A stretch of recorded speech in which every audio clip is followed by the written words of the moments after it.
What to play? So many choices, both new and old. Oh wait, no, I already got it. Ha. A classic, a legendary game. Something that set new standards, broke down barriers, a true trendsetter. Well, I think y'all know what I'm talking about.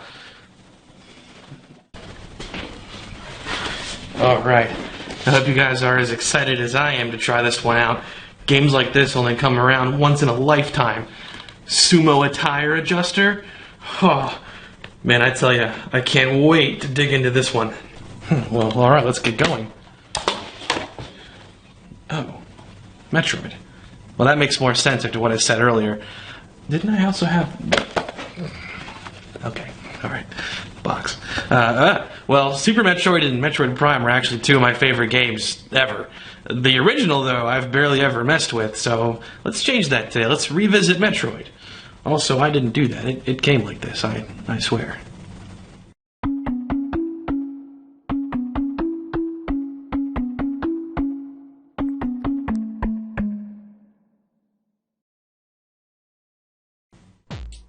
One last thing before we get started, I just want to explain how I'm going to be playing the game today. My Nintendo Entertainment System's pin connector has been acting up lately.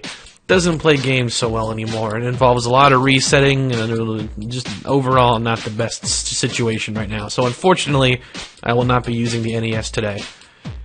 Rather, I'll be using my Retron 5. This is an amazing little console here. You can play legit cartridge games.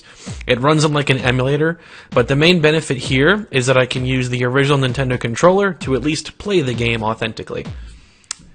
So now that I got that part out of the way, let's get this started.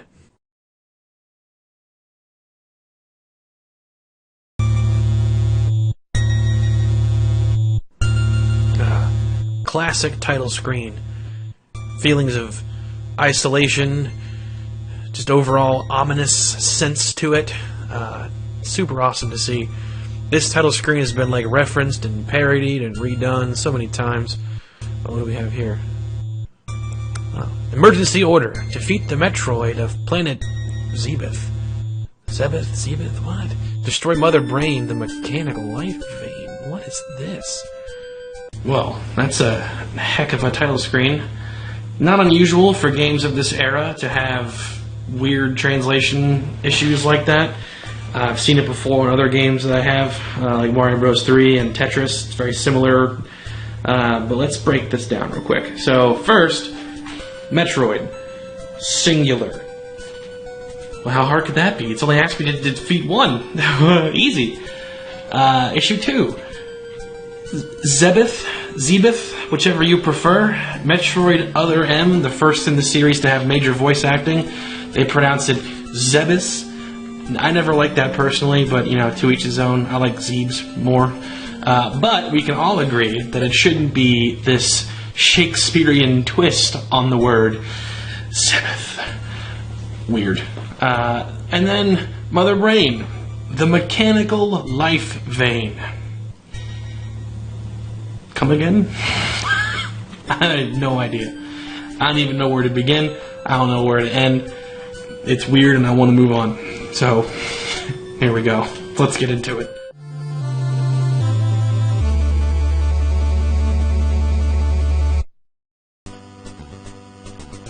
So here we are on the first screen of Metroid. As I said before, this game is more about exploration than it is simply moving left to right. In fact, it's an open world. You don't have any stages to complete necessarily. The whole world is here for you to explore. But to get further into it, you have to collect upgrades, like this one right here. That's called the Morph Ball. Being able to roll up into a sphere and travel through smaller areas, that gives you access to more of the world. As you move forward, you also have to navigate dangerous enemies and try to build up your supply of energy, which is basically health. The game always starts you with 30 units of health. That's probably good for a handful of hits before you die. You can collect up to 99, and then you can even expand that with energy tanks. A big part of this game is powering up your character. Not only can you find more items, but you can also find more ammunition and more health, which makes the game easier the further you get into it and the more you explore. Going back to the exploration thing again, this right here, if I had simply gone right, I would have had to go back to then go left to find the Morph Ball to progress through that area. That's like the first taste of exploration the game gives you. It's like a silent tutorial telling you, hey, you can't just move left to right. You have to move left, right, up, and down if you want to complete this game. Well, after playing for a few minutes, I can safely say that I feel lost. The point of the game is to be a maze. It's on the box, so hey, points for accuracy. But the issue is that there's no in-game map system, so it's really hard to tell where you've already been. That's probably the biggest issue. It's not hard to get your way around, it's just a matter of, have I already been here? And there's no in-game map system, so you don't have any kind of point of reference for your position, which is definitely something that the sequels improved on. They all have some kind of in-game map. So, let's see. Maybe we can consult the manual. Worth a shot? Alright, let's take a look at the manual and see if it can help us out with our issue. Alright, we got table of contents, the story, how to play, important points. Okay, here we go. Important points to remember and advance the game. Let's go to page 11. Cute little hand drawing there. Okay. Destroy Mother Brain. The giant mechanical organism. So not mechanical life vein? Which is it?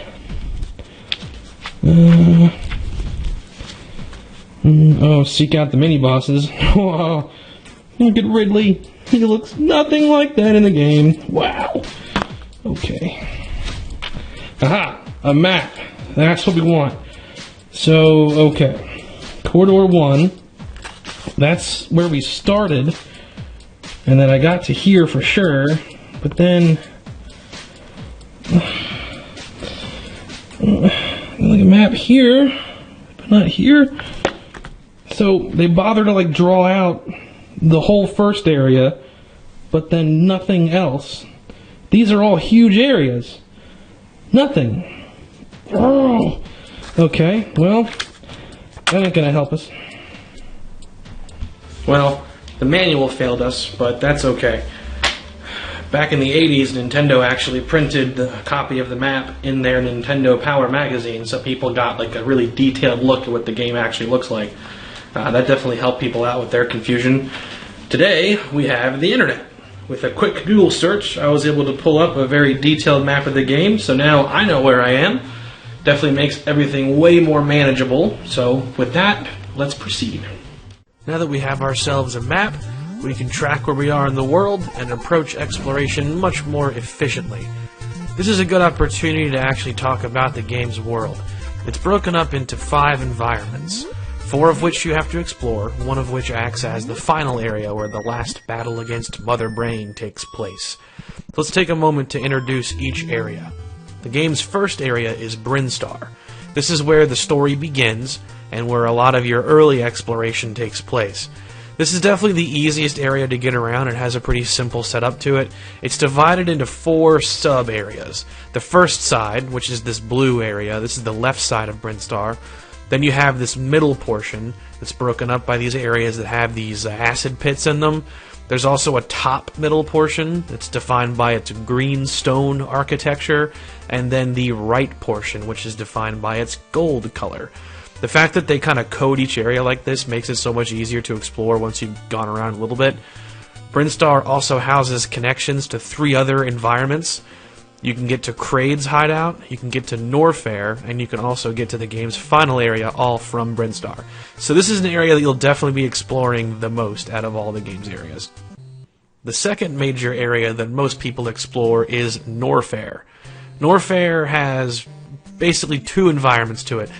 Magma volcanic type scenery rooms where there's pits of lava below you and creatures that are fire oriented, and then these weird like insectoid rooms that have these strange bubble formations, and they just kind of look like it's some kind of insect hive look to it. It's very weird and very strange, but really cool to look at too. The color palette's very interesting. Norfair is also probably the most complicated area to explore. To get some of the simple upgrades like the high jump boots or the ice beam, not hard. You could definitely find them on accident. But if you want to get the screw attack or the wave beam, that's where I needed to consult the map. Without that, I would never have been able to find them. Let alone if I did find them on accident somehow, I never would have been able to get my way back out again. It's a very complicated environment. This area is where you have to use your morph ball bombs basically to explore, to reveal fake hidden blocks. They're just everywhere in Norfair. The third major area is Kraid's hideout. Although I pushed into here on a little expedition shortly after the game began. You really shouldn't come here though until after at least getting the high jump boots to explore most of it. Kraid's hideout though is also pretty bright and colorful compared to other areas in the game. The dominant colors here are definitely white and green. It's got this kind of castle aesthetic to it. Kraid's hideout is not that complicated, at least the pathway to get to Kraid himself, the boss of this area. However, the left side of the map is extremely complicated, and it even has a fake Kraid boss in it that you fight, and there's no reward for defeating it. It's just like a waste of your life. So I definitely avoided wasting my time there, because ironically, the real Kraid is easier to get to. However, it does have this large chasmous pit that you jump down. Ugh, we'll deal with that later. The last major area you explore before the finale is Ridley's hideout. This is one of the most difficult environments in the game. Appropriately colored too, it's like a red death fortress. So many enemies will specifically target you with their attacks, and they do a ton of damage. I had a hard time keeping my health above one energy tank at any given point. One pro is that the environment isn't that complicated though. It's nowhere near as complex as Norfair is. I didn't find myself using the map all that often here. Getting to Ridley himself also isn't too difficult, but you don't have much of a chance to grind up energy beforehand. To get to Ridley, you have to go through this really long death gauntlet room with narrow platforms and a lava pit and all these hard enemies coming at you. They don't give you much of a chance to prepare if you're not expecting it at least. You just find yourself, oh, there's Ridley. It's worth mentioning though that there's no fake Ridley. There's a fake Kraid, but there's no fake Ridley, which is weird. I kind of would have assumed that there would have been fake for both. Why is it just Kraid that gets the fake one? It's really strange to me, but whatever. At least it's that much. I don't have to worry about wasting my life on a fake Ridley, just the real one. Getting in and out alive is more the challenge here. The game's final area, Turian, cannot be accessed until after you've defeated both Ridley and Kraid. Doing so results in a bridge appearing in this statue room, which then leads to Turian's elevator. Down there you'll find the Metroids themselves, along with Mother Brain, for the game's final battle. It's important to note, though, that you're not supposed to just barrel through these objectives. You will not survive, or even, for that matter, get into Turian, if you don't find at least some of the game's upgrades. Missiles for opening red doors, morph ball bombs to reveal hidden blocks. Without those, you can't even get to Kraid's hideout or Ridley's hideout. And then the ice beam for freezing the Metroids. Without these, you can't even beat the game. But there are a ton of optional items, like the screw attack, which turns your jumps into a deadly move, or the Various suit, which gives you damage resistance. Things like this are totally optional, and it's a reward for exploring. Same goes for the expansions. You can get energy tank expansions and missile expansions that increase your health and your missile count, respectively. That's your reward for testing every room for secrets, is improving your character's stats, making Samus more durable and more powerful in the process. It's definitely one of the game's high points, and the further in you get, the stronger you feel, and the more fun it is. I was having way more fun with this game the further in I got, because I could feel the difference of having all these abilities versus the start of the game when all you can do is shoot up or down. It's really awesome. Let's shift topics, though, into something a little bit more negative. Now that we're becoming more familiar with the game, I wanted to address a couple of quirks that I've noticed as I've been playing through it, whether they be negative or noteworthy. Number one, you're limited in the directions you can shoot. You can only shoot up and left and right. Now, in itself, that wouldn't be that big of a deal, but the problem is, so many of the game's enemies are coming at you diagonally from the ceiling, which gives you pretty limited options in intercepting or shooting them, especially because a lot of these enemies move very quickly. This leads to situations where you just can't get a good shot. You have to hope to just run into your bullets or just avoid them altogether. This is something that they definitely improved, though, in Super Metroid, which is the next Metroid game on consoles. You can shoot in all 8 directions. It's great. So they definitely knew that this was something they needed to add in the sequels. Even in Metroid Zero Mission, which is a remake of the original, you can shoot in 8 directions, including shooting down as well. So they fixed this later on, but it's definitely a thing to deal with in the original. Now, the second quirk is something that definitely, I gotta be honest, pisses me off. It makes me really an angry little boy. I can't stand it. Enemies can go through doors. Why? What? Like, on a technical level, I don't even understand how that happens. So, the game loads room to room. You transition through a door, it loads the next room. Enemies can make that transition. They can travel between the rooms. It's just so bizarre to me. And they damage you as they do it. That's the part that pisses me off. You can't do anything about it. You just sit there and take it. I'm going in this room. Oh, look, here he comes. Boom. Free damage. It even happens in weird situations where these fly enemies are at the edge of the screen. You can see them, like, flickering and freaking out. You think they're gone. You enter the room. There's the door being opened. I load in. Boom. And they just took damage. Wow. It even happens in the game's final area. It's just so aggravating. You're loading this room, you see the ring projectiles spawn and then fly toward the door, and you're like, no. Oh, there we go. And those things do a lot of damage, too. So it's just, like, extra aggravating. It's like a tax. You're paying a toll, and the fee is your life as you go through these doors. It's ridiculous, and I hate it so much. Now, issue 3 is something a little bit nitpicky. Probably hard to tell what just happened there, but my issue is hit stun. Hit stun is when you take damage in a video game, your character gets like knocked back a little bit, and you get a couple frames of invincibility. I feel like Metroid's hit stun is shorter than most games. Compared to, like, say, Mega Man 2. You get hit, I got like 2.5 seconds of invincibility there. That gives me a chance to kind of reposition myself, figure things out. Doesn't mean the game's easy. Games like that have this are plenty difficult. But going back to Metroid again, like, look how I take multiple hits all in like a short span here. The hit stun only seems to last a fraction of a second. And this led to a lot of deaths early on in the game for me before I started to really figure out how dangerous enemies can be because of this.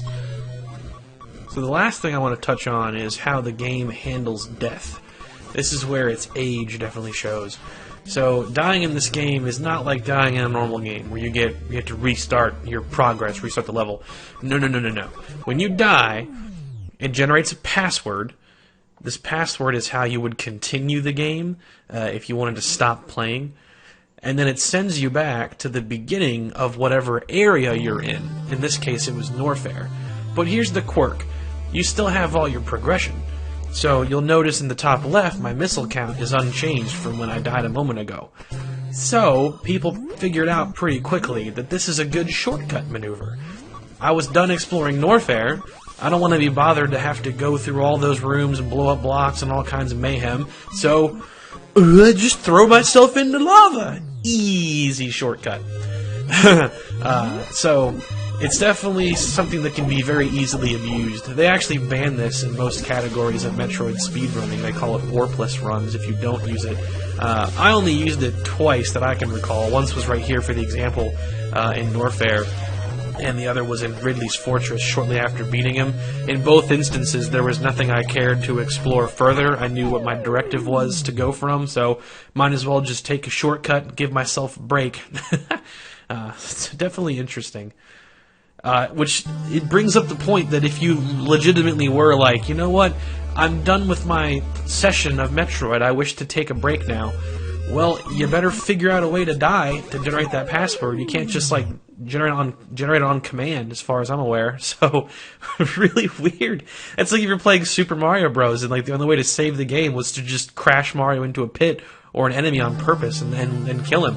It's just a little strange. You should be able to generate one on command.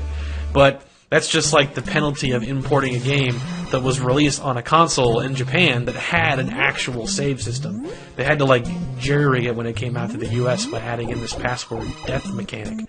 So, definitely an odd case. Alright, it's time to get serious. Let's beat this game. So like I said before, to get into the game's final area, Turian, we have to defeat both Ridley and Kraid. Well, Kraid is up first. His fight, pretty simple. Even getting to him is pretty simple. It's very easy.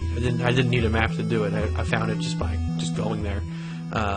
So getting to him, enter the room. Here he is in all of his 5.5 feet, give or take, of glory. Now, for any longtime Metroid fans, you may be surprised to see Kraid like this.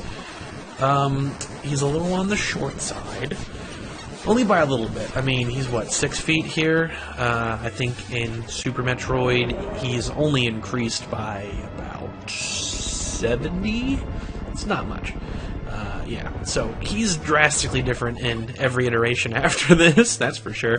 His fight's pretty simple. He just shoots a bunch of projectiles at you. You can freeze them with the ice beam. The quirk here is that when you freeze enough projectiles, he can't spawn more, which then leaves him open to attack. I had a hard time doing this personally, but you can see pros do it when they do like speedruns and stuff like that. It's pretty cool to watch. But yeah, he's pretty simple. Now that we've beat him, we have to climb back up that pit that I showed earlier, so let's tackle that. So you just have to shoot these blocks, and as they reappear, climb up them. Easier said than done, trust me. The tedium has only begun. It's really hard. When you do a screw attack, your control over your jump isn't as precise as doing a normal jump, which normally isn't a problem. But with these blocks, oh, and then you get booped by them. No boop. Boop back. No, it happens again. Sometimes it can help you though, but it's really annoying. Oh my god. No, all the way back down. No, oh my god, it's so tedious. Oh god, I've had it. This is just ridiculous. The hardest part of this game should be trying to climb out of a pit. It's ridiculous. I'm just going to use the Death Warp. A lot of health, though. It's going to take a while. Oh, man. You know, I know that this is considered cheating in some world. Oh! Bob! No. You're right, though. This is wrong. You're a true friend and talented cameraman. We have to beat this. I can't let the game beat me. No. We're going to do this. We're gonna succeed.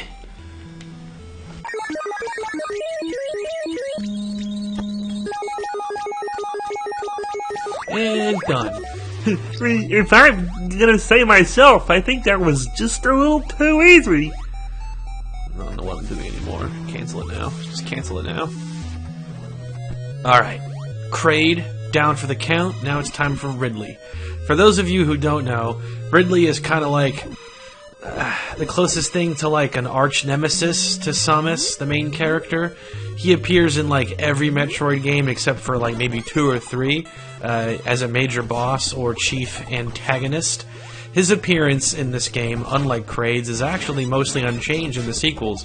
He typically is like a giant purple space pterodactyl. But here we go with the fight. Now, the strategy for fighting Ridley is pretty much the same as Kraid. Ideally, you want to use the ice beam to freeze his fireballs to eventually prevent him from spawning more, which makes him completely vulnerable. I did not bring the ice beam, though. I decided to shake things up and switch to the wave beam instead, which feels like it does a little more damage, and like the projectiles move in this like sine curve. But that means I can't freeze his projectiles. So maybe I can try to get behind him. Oh, here we go. Alright. Okay, well, this is working, I think.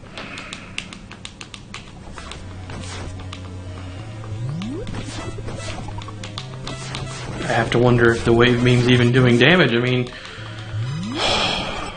most of the shots do get through.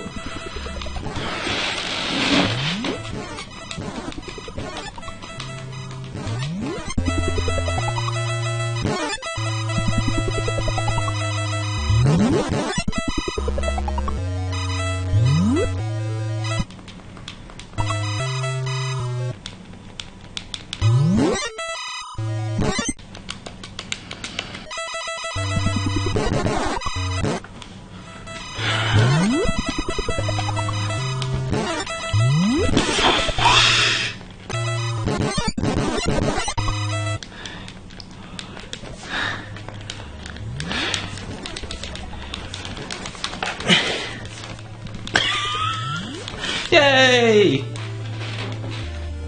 Easy. Call me a world champion, baby. Alright. With Ridley and Kraid both defeated, the pathway to Turian is now open. It's important to note that you need the Ice Beam if you're going to go into Turian, and the game has a balancing system for this. I used the Wave Beam when I fought Ridley. The Wave Beam itself, though, is worthless in Turian. So you may be asking yourself, well then how can you beat the game? Well, simple. There are 2 different locations in the game where you can get the Ice Beam. This is the way to counterbalance the fact that Metroids can only be really defeated by freezing them and then hitting them with missiles.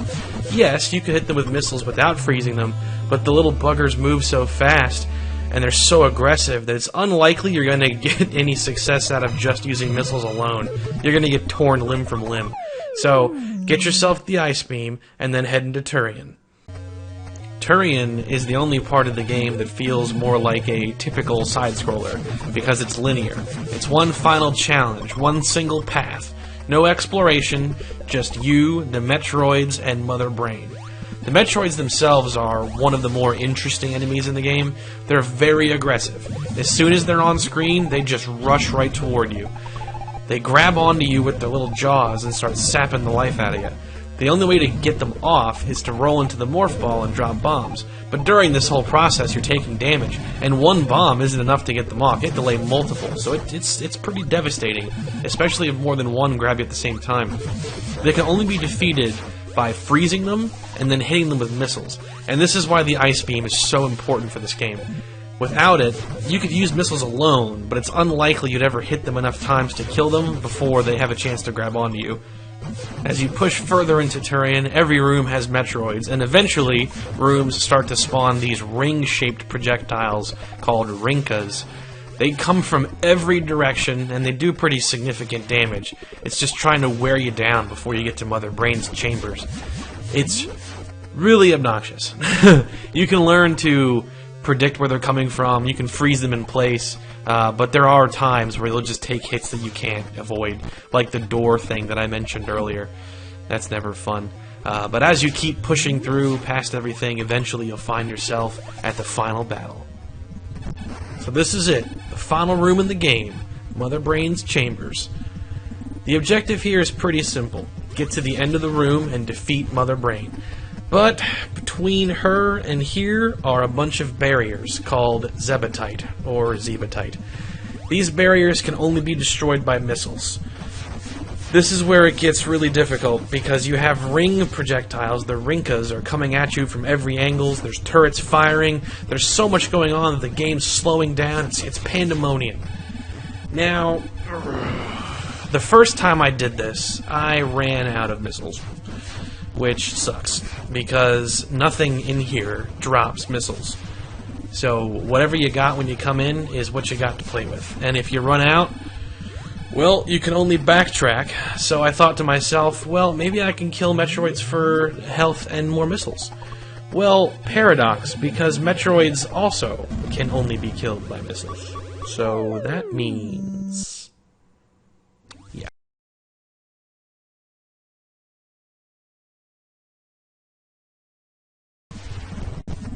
So here we are on attempt number, I think this is actually 3 for me, to be honest. Making sure that I have as many missiles as possible going in, but, well, the barriers that you destroy actually stay destroyed, even on subsequent attempts, which is kind of convenient, so I didn't actually need to come in here fully stocked after all. Well, alright. Time to take on Mother Brain. Here she is. Just a big old brain in a case. Stationary target. I almost feel kind of bad about it. All you gotta do is shoot missiles. That's it. The challenge comes from just trying to find the opportunity to actually shoot missiles, because all of these projectiles are constantly harassing you. If you manage to freeze at least 3 of the Rinka projectiles, no more of them can spawn. But I find it pretty challenging to freeze more than 2 without them either being an inconvenience to where you're trying to stand, or you end up destroying them on accident trying to freeze them and then they spawn again. But bottom line is, do whatever you can to line up shots to Mother Brain, keep hitting her, It's somewhere north of like 30 missiles. I want to say it's like 33. And then, boom! Got her. Seizure warning. Jesus. Well, we did it, right? That's it. Mother Brain's defeated. End credits. Champagne. Popcorn. Nope. Time bomb set. Get out fast! Gotta go fast. You gotta escape. You gotta navigate these narrow platforms and get out before the time expires and the bomb goes off. This actually is the tradition of the Metroid franchise. Off the top of my head, 4 or 5 of the games have this out of, like, the 12 that there are, give or take. So definitely a significant portion of the Metroid franchise has a sequence where you're escaping a self-destructing thing. Definitely a cool series tradition. But once we get to the top, the game is now officially over. So we did it. Here's the ending. Great! You fulfilled your mission. It will revive peace in space, but it may be invaded by the other Metroid. But pray for... Wait, what'll be invaded? The peace or the space? Whatever, I don't... Oh my god. Alright, but here we go. Oh, secrets revealed. So there we have it. The big twist. Samus is a woman. Or Kenny G, judging by that. Pretty cool, though, because the manual actually intentionally misdirects you. It describes Samus with masculine pronouns like he or him. So that makes it a really big twist for a lot of people that first played this back in the day. Obviously, you'd pretty much have to have the manual for it to be a twist. If it was just like revealed, it wouldn't have been like that big of a deal, because you're like, oh, it was a woman the whole time? Oh, okay. But with this, it's like, whoa! This lied to me! Ah! Seeing without the helmet on is the third best ending. To get the best ending, you have to beat it in, I want to say, under an hour. That's pretty tough for someone like me. I'm not like a super talented speedrunner or anything, but there is a way that we could see this. We could use some of the codes. Let's check that out. So we can use a password that'll place us at Turian with all items and upgrades with the game clock at 0, which means that it's starting fresh. The only problem being there's no ice beam, so torn limb from limb issue. Not a big deal though. I can make a detour into Brinstar to grab the ice beam, come back, beat the game, and get the best ending. Alright, we did it. Best ending achieved. Here we go. What's in store?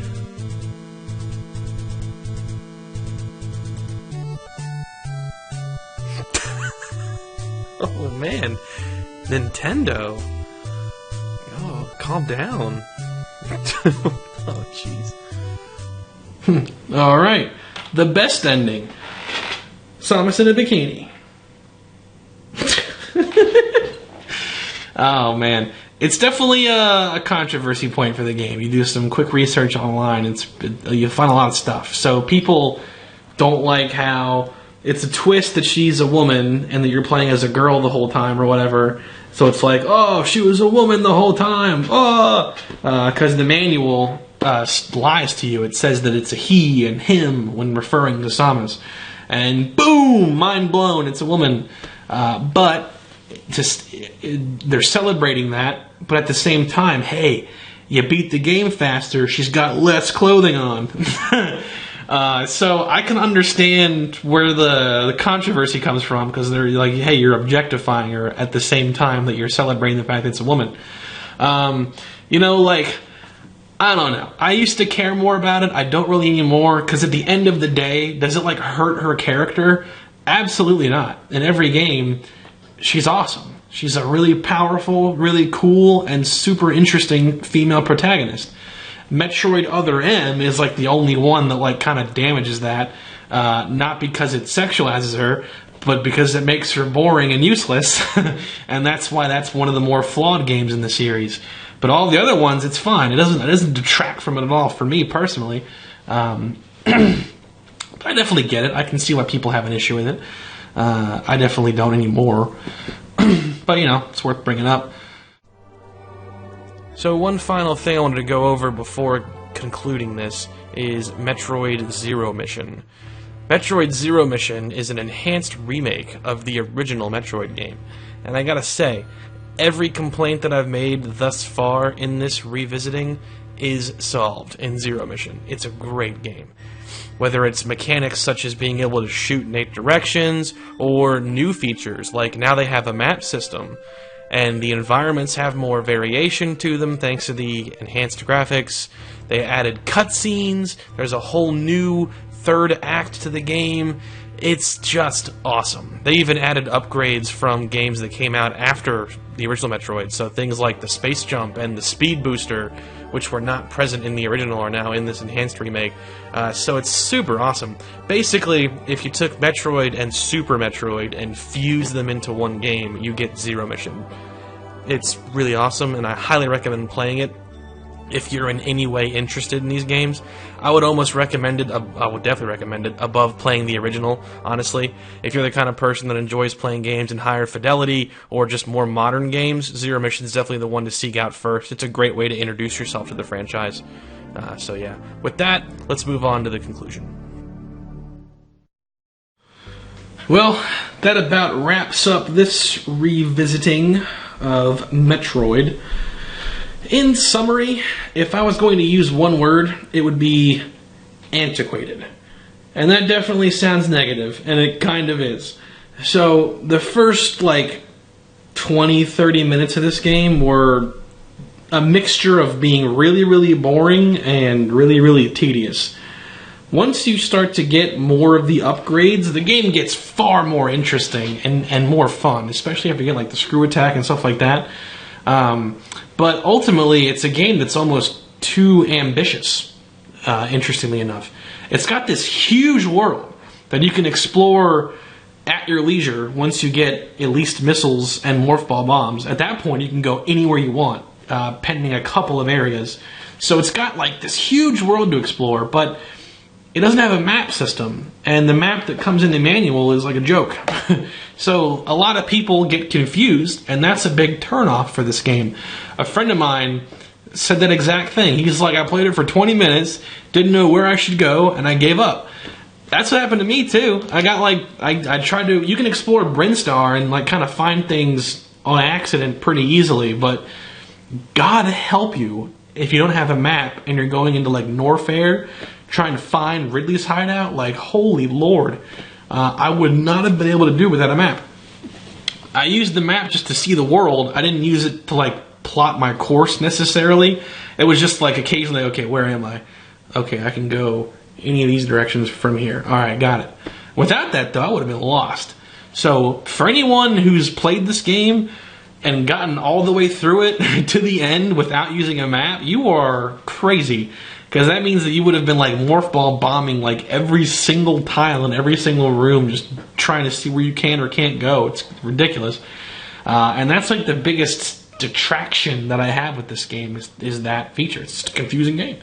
That said, with a map, as you get more upgrades, as you explore the world, it's pretty cool. It's pretty fun. It's an engaging experience. It's cool. It just doesn't hold up very well. It's definitely mechanically inferior to all the sequels, which obviously makes sense. It's the first one. It's an NES game. So, makes sense. I could really only recommend this to real hardcore Metroid fans. No one else, I would imagine, would have that much fun with it. There are far better NES games that hold up way better than this does that you can play, say Mega Man 2, Super Mario Bros. 3, Kirby's Adventure. Those are all NES games that don't feel that dated. You can play them and still have fun with them, legit. This one, you kind of have to force yourself through at certain points. You're just telling yourself, okay, I've got to get past this part, and then it gets better. That is a summation of this whole game. If I get through this, it gets better. So that's kind of how it was. But hey, there we go. Next time, something far more fun and colorful and silly. Your one hint, is that we're going to be doing aileron rolls. But in this game, they call it barrel rolls. Next time.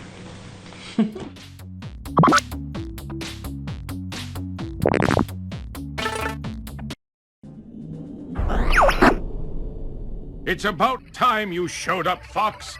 You're the only hope for our world. I'll do my best. Andros won't have his way with me. What's this game rated at? Okay, for kids. Okay, yeah, I'm just... anything out of context is gonna, you can make it sound inappropriate or hilarious or whatever. I'm just reading too much into it. Daddy screamed real good before he...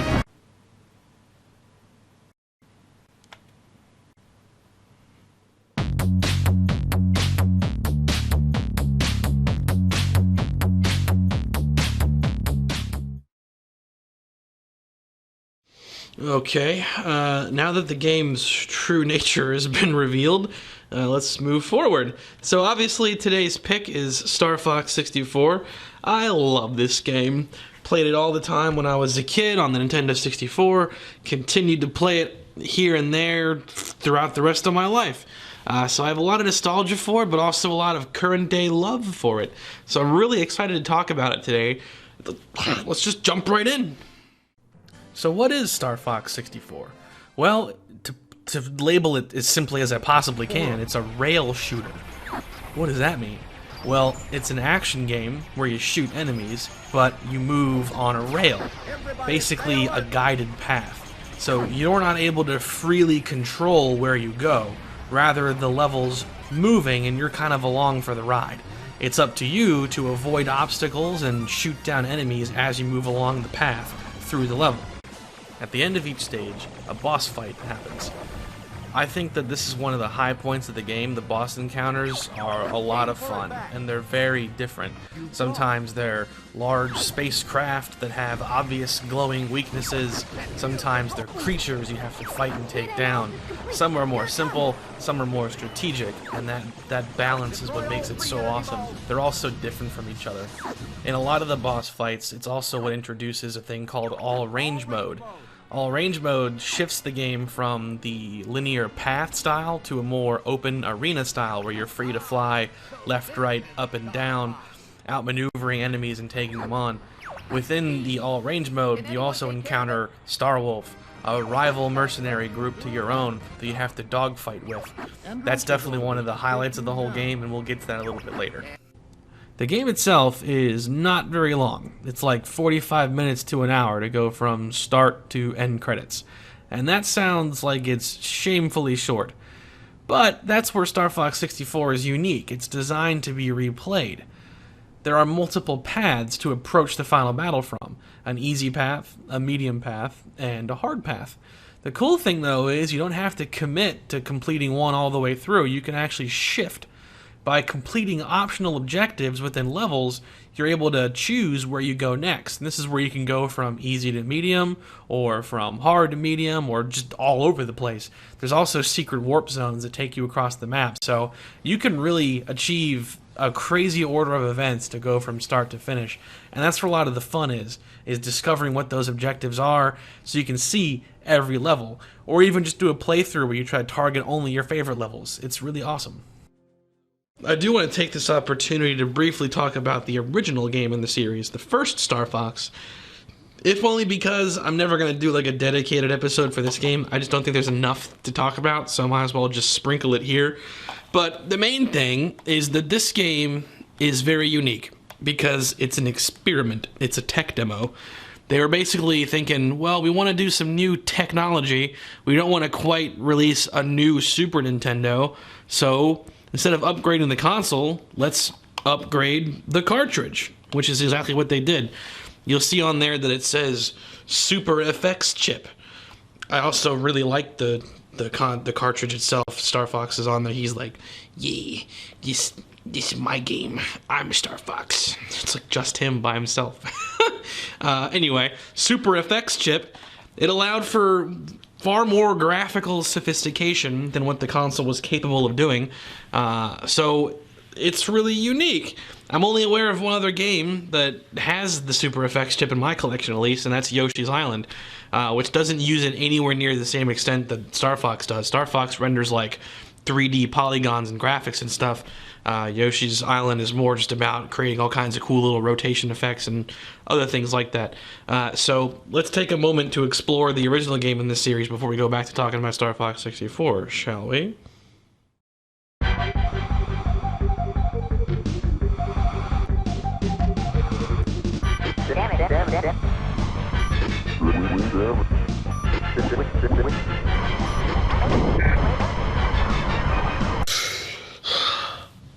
Them graphics! Oh, get out of the way, Industrial Light and Magic, Wignut Films, ATI. Do they still make stuff anymore? I don't know. So this is the original Star Fox on Super Nintendo, in all of its Super FX chip glory. If you've played Star Fox 64, or if you're just recalling the footage you've already seen from what I showed earlier, you're probably saying to yourself, well, this looks familiar. Well, it should. Star Fox 64 is a remake of the original. Not just in spirit, but, I mean, design too. It's essentially the same game. You have multiple paths you can get to Venom, you control the R-Wing on a rail shooter type environment, you can do little barrel rolls to deflect shots, you can upgrade your laser, you have the squad mates bantering with you, every stage has a boss fight. It's really the same game, it's just a matter of the graphical and performance differences between console generations. The choice of color is really good. They spent a lot of time, clearly, trying to figure out how to make this game look the best, given the limited presentation that the Super FX chip gives it, because this is like some kind of like crazy tech demo, right? So they had to be careful. They did a good job. A lot of the obstacles are like silver or blue. You can definitely see them coming. Enemies are typically glowing or flashing in some manner. It helps distinguish them from the background, makes them easier to shoot at. And it's also worth mentioning, the soundtrack is just awesome. The only real negative things I could say about it, number one, it's pretty difficult, and some of the difficulty is due to the control. I feel like it isn't the most responsive game, and I think that's mainly because it's just the D-pad. I think having a directional pad for a game like this isn't the greatest. I feel like when I press down or up or left or right, there's like this minute delay before the ship responds, and that caused me to hit a lot of obstacles that I really shouldn't have hit. The other thing is you don't have crosshairs, at least in third person. So there are missions where you're forced into first person and you have crosshairs. I feel like those missions are easier because I can actually see where I'm aiming. The rest of the game, you're in third person. The only way to aim is just to non-stop shoot so that you aim your stream of bullets at whatever your target is. But, you know, it's a product of its time. It was a test, and for a test/tech demo, they did a great job. If you're a fan of Star Fox in general, I would definitely recommend playing it sometime. It's definitely hard, you're gonna have to like adjust to it, but it is a great game. Alright, that's enough talking about the original game in the series. Let's refocus ourselves and get back to talking about Star Fox 64. Getting back into talking about the Nintendo 64 version of Star Fox, one thing I haven't mentioned yet is one of the key gameplay features, which is the ability to upgrade both the R-Wing's health and your damage output. In each level, you can collect gold rings. If you collect 3 gold rings, your health bar will increase in size. The number of gold rings that you're carrying on you carries over stage to stage, so if I end a stage with 2, I'll start the next one with 2, and thus I only need 1 gold ring to then expand my health. That gives the game some strategy, because you want to time your gold ring count with those harder late game levels to start off strategically at the beginning of each of those hard levels with the bigger health bar.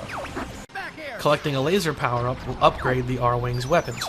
You go from the standard pea shooter up to the twin lasers, and then again to the hyper lasers. You really want to keep the hyper lasers, especially for the end game. When you get toward the last couple levels on the hard path, not having the hyper lasers makes it extraordinarily difficult, if not almost impossible.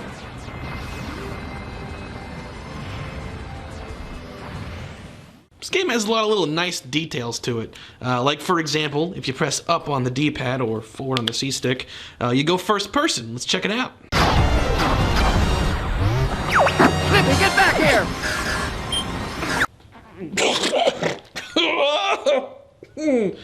Oh, that is nauseating, dude. Oh, wow, that is terrible. Let's never do first person ever again.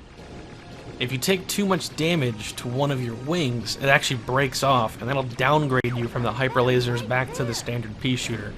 And this is where it can be very difficult, because if that happens at the wrong moment on one of the harder levels, it makes it all the more difficult, especially against a lot of the endgame bosses, like the Gorgon in Area 6 and Andross himself. With the pea shooter, it's an extraordinarily long fight.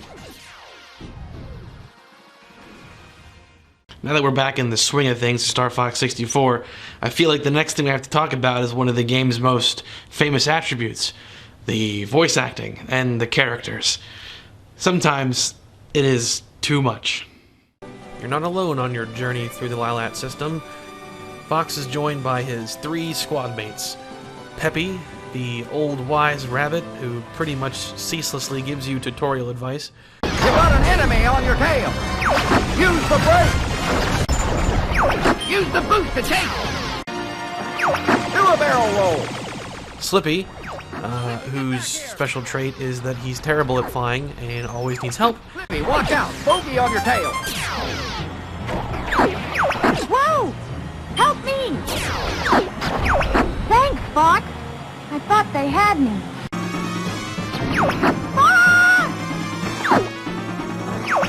Slippy! He reveals the boss's health bars too. Big help there. And lastly, Falco, who is just kind of a jerk. I guess I should be thankful. You worry about your own hide. Your teammates aren't the only ones that are talking to you, though. All of the bosses do as well, and that makes for some of the most entertaining moments in this game. Don't party just yet. Got you, little freak! Got you, little freak! Disrespectful little whelp! Are you gonna listen to that monkey? You're not as stupid as you look! Probably the most memorable of all the snappy lines come from Starwolf. A bomb has been planted at the base. Gee, can anyone take care of it? Can't let you do that, StarFox. Andross has ordered us to take you down. Happy! Long time no see! Andross's enemy is my enemy! I didn't even have to rehearse that. I just know it that well. It's burned into my brain. Can't let you forget that, Mike. Get to the pond, Froggy. I am the Great Leon. What the heck? I don't want to talk about every single boss fight in the game, but I do want to highlight 2 in particular. My 2 favorites, basically. Let's take a look. One of my favorite boss fights happens on one of my favorite levels. Who would have guessed? It's called Macbeth. This is one of the 2 levels in the game that features the Landmaster, which is a tank as opposed to flying the regular R-Wing. The gameplay's still the same, you're moving forward on your set path, but you're in a tank! Hooray! The thing I like about the boss of Macbeth is that you don't encounter him at the end of the stage. You encounter him all through the stage, right from the very start. It's this evil cargo train that you can destroy car by car as the stage progresses.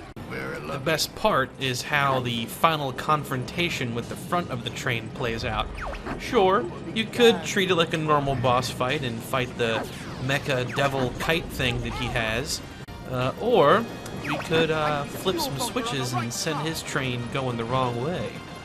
As Falco points out, there's a fuel bunker coming up on the right side.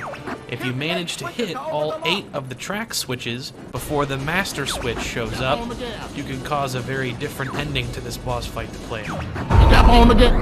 Good going, Fox!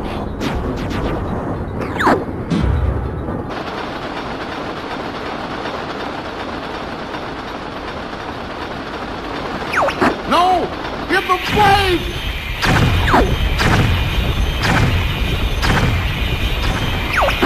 Stop it!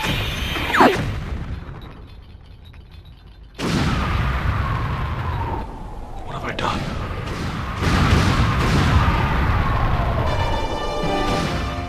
Disasters don't just happen. They're a chain of critical events. Unravel the decisions that led to these final moments before seconds from disaster. Well, that was intense. The other boss I want to highlight is actually on my least favorite level. A level called Aquas, where you're using a other device that's an alternative to the R-Wing, the Blue Marine. It's a submarine and you shoot torpedoes.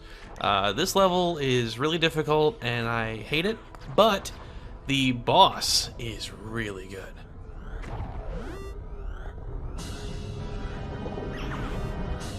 This clam thing is easily the best boss in the game.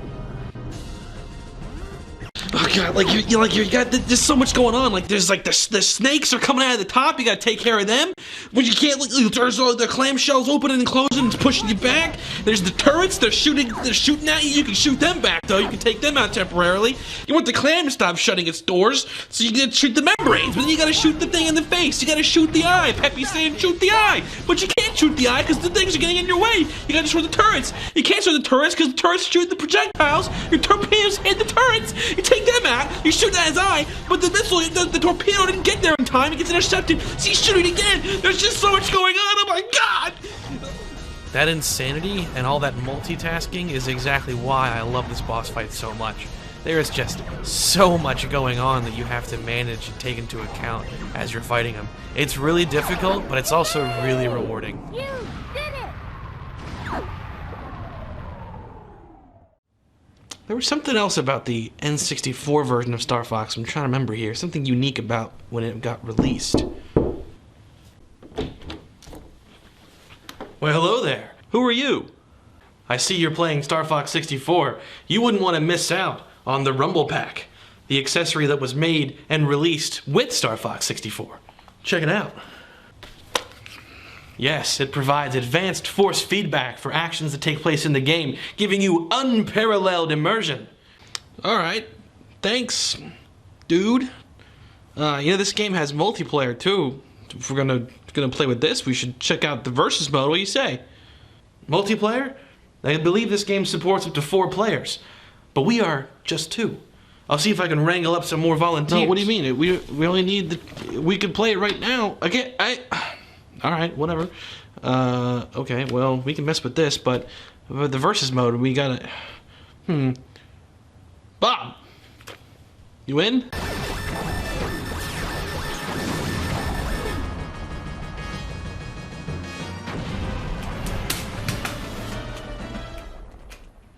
Well, that went about as well as I expected it to. Bob's not a very good loser. I wonder where that other guy got off to, though. Excuse me, sir, a moment of your time.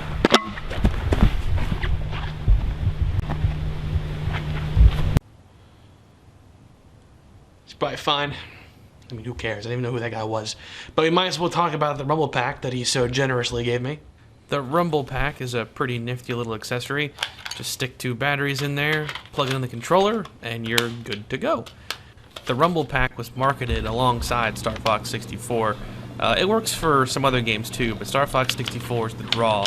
And I gotta say, you can tell that it was designed with Star Fox in mind, because it's very responsive to even the simplest of actions in the game. Some effects are pretty light, some are pretty intense, and for what it is and when it came out, it's pretty cool. Vibration's a standard feature in controllers nowadays, but back then, it was a new thing. Nintendo's always been one to experiment. I think it's time to start winding things down. I was originally going to cover kind of like, the whole game, but I've kind of talked about all the things I wanted to talk about or that I felt were worth talking about. I kind of want to leave certain things untouched, because I give this game the highest possible recommendation. It's fantastic. I recommend anyone watching this who hasn't played it to definitely try it out. It's such a great game, so I don't want to give away like the last couple levels or like the true ending. I want you to experience that for yourselves.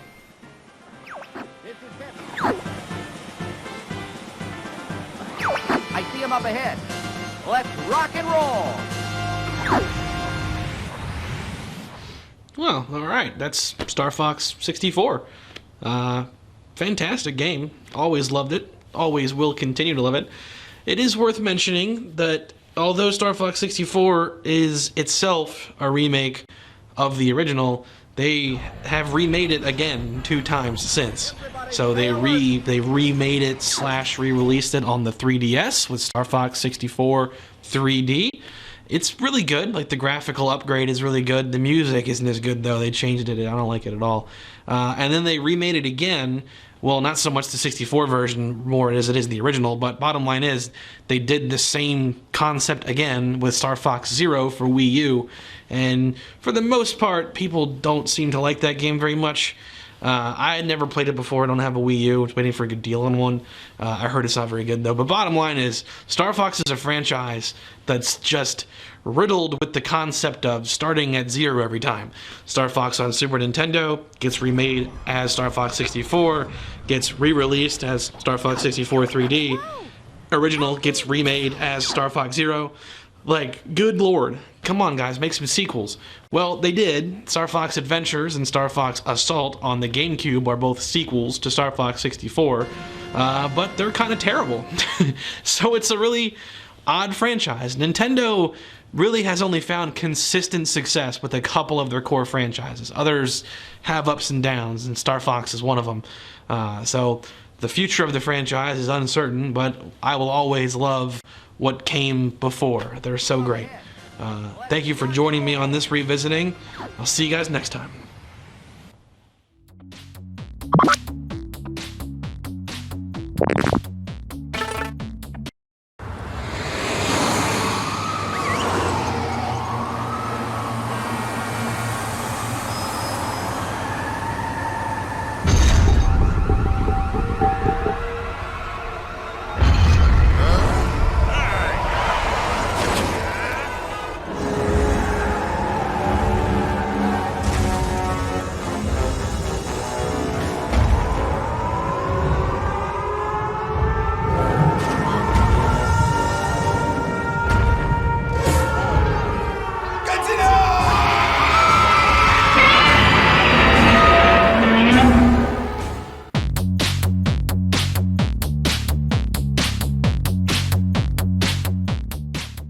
Well, if it isn't already glaringly obvious, I am a big fan of the Godzilla movies. I have been since I was pretty young. I was like 8 or 10 years old, spending a summer with my grandparents in Florida. We went to Blockbuster. They had a couple of the original era films there. It was Invasion of the Astro Monster / Monster Zero, whatever you want to call it, and then Godzilla Vs Gigan. And I thought they were great. It was just like the dumbest fun. I love the creativity. I love how silly it was. They're great movies. But it was hard to be a Godzilla fan in this time because those movies were not widely available until DVD really blew up. And even then, they were still hard to find. I mean, a 10-year-old doesn't really know where to go to get movies like this. You can ask for them, but they were never in places that we shopped. So I never really got to see them except for on like TV. I remember seeing a couple of them on the Sci-Fi Channel, and I was like so lucky. I was like, oh my gosh, this Godzilla movie's on TV. Whoa! I did watch the 1998 Godzilla movie a lot, though. I had that one on VHS. So it was like the one that I could watch whenever I wanted. So of course I watched it like 100 times because I loved Godzilla stuff. It wasn't really until about 10 years ago when Blu-ray was really becoming like the new standard that I was able to experience the whole Godzilla franchise. I made an effort to collect every single one, and that was not easy. The whole journey took about 6 years. Some I was able just to walk into like, Best Buy, Target or whatever, and there they were. I'd buy it on Blu-ray. Others I had to import directly from Japan. And then I got lucky, the Criterion Collection, they released the Showa era films. So a lot of the whole first chunk of the franchise right there in one collection, localized for US audiences. So I get subtitles, which that did not come with the ones I imported. So that's great, obviously. So I have them all now. It's great. I got to experience the whole franchise, beginning to end. Super fun. But since the movies, when I was younger at least, were a rare delicacy, what about games? Well, there was only ever one that I had, and that was Godzilla Destroy All Monsters Melee for the Nintendo GameCube. I love this game. I played it all the time, because again, I'm craving the content. Godzilla's this rare candy that I can only enjoy in movies on very specific circumstances. But here's this game, I can play it whenever I want, so I played it a ton. Why am I bringing this up? Well, you know, I was walking through a retro game store recently, and they had the Xbox version of Godzilla Destroy All Monsters Melee. I've heard that the Xbox version is the superior one. It has an extra character, an extra map, and it's got some features that are exclusive to the Xbox version. Graphics only capable on Xbox. Bump mapping, reflections, crisp detail. Whoa, fancy. So neat. I never experienced the Xbox version before, so I'm in a mood to do Godzilla stuff, so let's revisit Godzilla Destroy All Monsters Melee, but get to experience it in a whole new platform, so it's like old and new at the same time. Oh, let's get into it. Godzilla, destroy all monsters. Oh, sorry, I couldn't help myself with that one. Godzilla Destroy All Monsters Melee is a fighting game, either 1v1 or multiplayer options. It's monsters fighting in cities based off of real-world locations. You got like LA and Seattle and London and Tokyo. It's pretty cool. The buildings are destructible too, so the longer fights go on, the less of the city is left standing. Definitely a neat detail there. You have to use a combination of melee attacks, ranged attacks, or special moves to knock out your opponent before they can knock out you. Every monster has unique special abilities. Some have additional special traits like Rodan can fly, Megalon can dig, stuff like that makes them all a little unique from each other. So this is the main menu. We've got a number of things we can try out. We got adventure, survival, which is basically just endurance. You just fight to fight to fight. Your health regenerates minimally in between. We've got melee, which is like the versus mode, either with friends or only on the Xbox version. You can actually play with bots, up to 4 players. Then you've got team battle, which is the same thing. It's just teams. Friendly fire is off by default here, so it's kind of chaos. And then finally, destruction. Destruction, you just compete either solo or with friends to destroy the city as fast as possible, racking up points. The most important mode, though, is definitely adventure. This is where most of the time is going to be spent, because this is the story mode. It's also how you unlock all of the locked content, whether it's other playable characters or stages.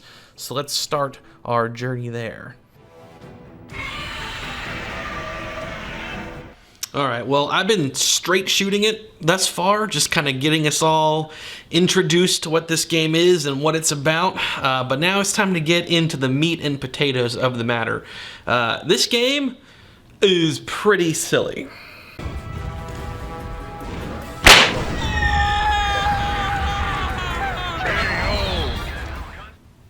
What? I didn't add anything to that. It's just how the game is. Anyway, the story mode.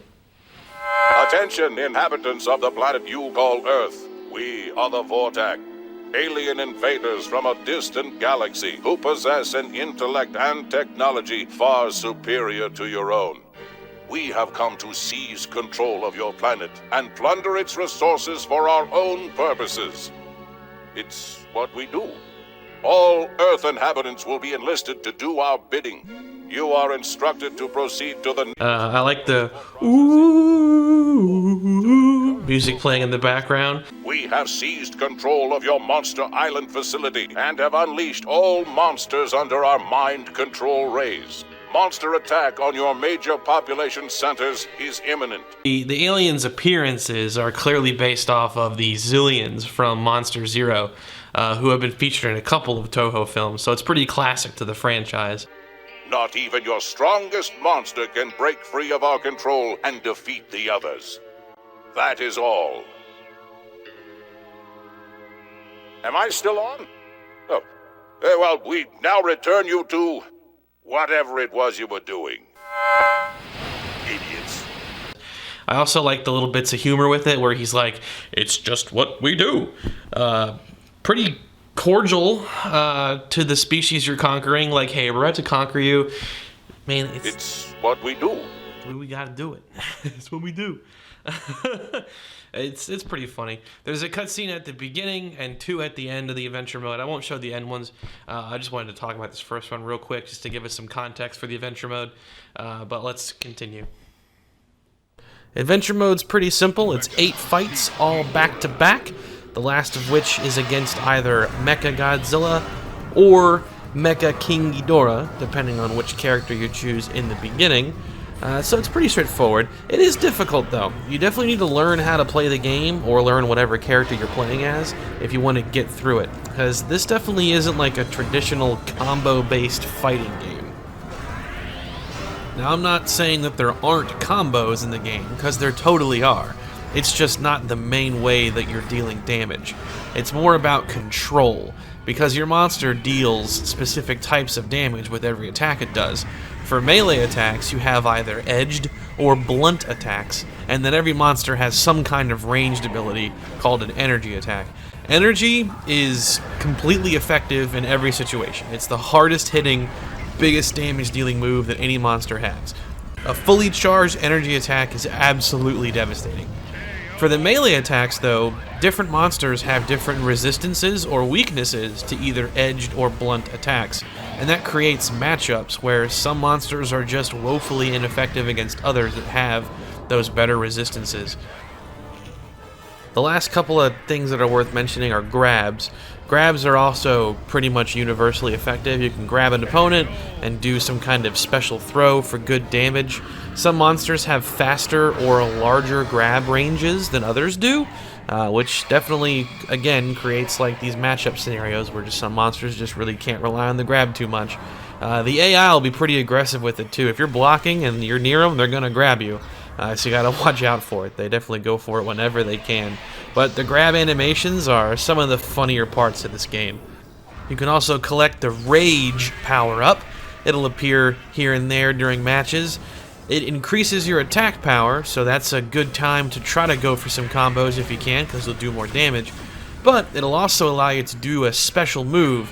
The special moves themselves don't do like a ton of damage, but again, it's all about maintaining control, and that's what they do best. So the best thing to do is just get in a couple of hits or a grab as you can, and then finish it off with the special move. Every monster has a different special move, so they're pretty cool to see for the first time. All this talk about matchups and effective moves and whatnot, it's making me think about Pokemon. I wonder. The champions of tomorrow have begun their super hot battle! Fire Blast! Whoa! Looks like a bad Pokemon choice! What will the other side do? Oh, the attack missed! Neither one is conceding an inch. It's burrowed underground!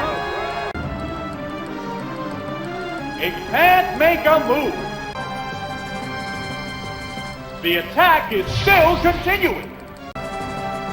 Dig this! Super effective! Gone! Oh, goodness. Jeez. Okay, so let's take a look at the roster. What is a fighting game without its characters, right? So let's see what we're dealing with here.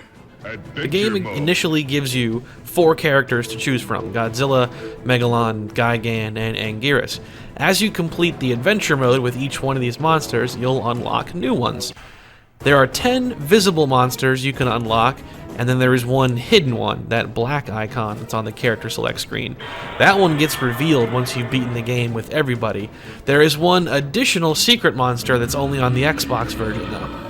Alright, let's take a quick look at each character, kind of recount my experience with each one as I played at them, call out some of their moves, their special abilities, how they fared against each other.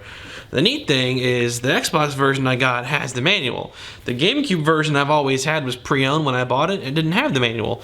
This is where I got a lot of the information for this, like the edged versus blunt stuff. Like, I never knew that until I read the manual, which is pretty cool. Every monster also has like little stats and stuff like that, although I don't really think that the stat little bars are that accurate, and I'll get into that with a couple of these.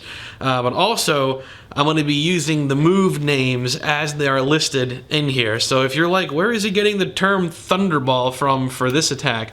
Well, it's coming direct from the source, so there we go. The first one we'll do is Godzilla.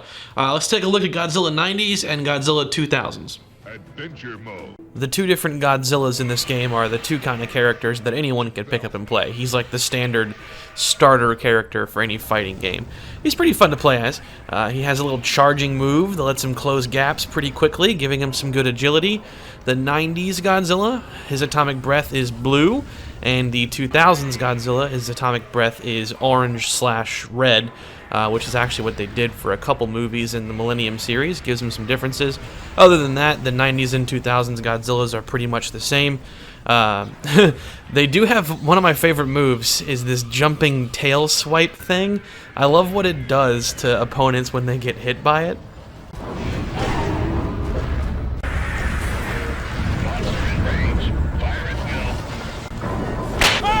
Godzilla also has one of the most entertaining throws in the game. It reminds me of watching like a wrestling match. Wait a minute, making his big move right here. Oh my god, this is it! Perfectly executed. It's flawless! Flawless! Next up, we have Godzilla's oldest enemy, Anguirus, who first appeared in the first Godzilla sequel, Godzilla Raids Again. So when you talk classic Godzilla monster, doesn't get much more classic than him. Anguirus is a decent all-arounder. His main ability is that when he blocks, he turns his body around, and his spiny back acts as a shield, repelling certain attacks and even knocking monsters down if they hit it hard enough. His ranged attack is the Sonic Roar. It does stun if they're close enough, but it's not very far-reaching, so it's best if you're up close. Oh yeah, and I mentioned it earlier. Anguirus can roll into a ball. This move is called the Thunderball, to get around the battlefield really quickly and even exit into an attack. Kind of reminds me of something.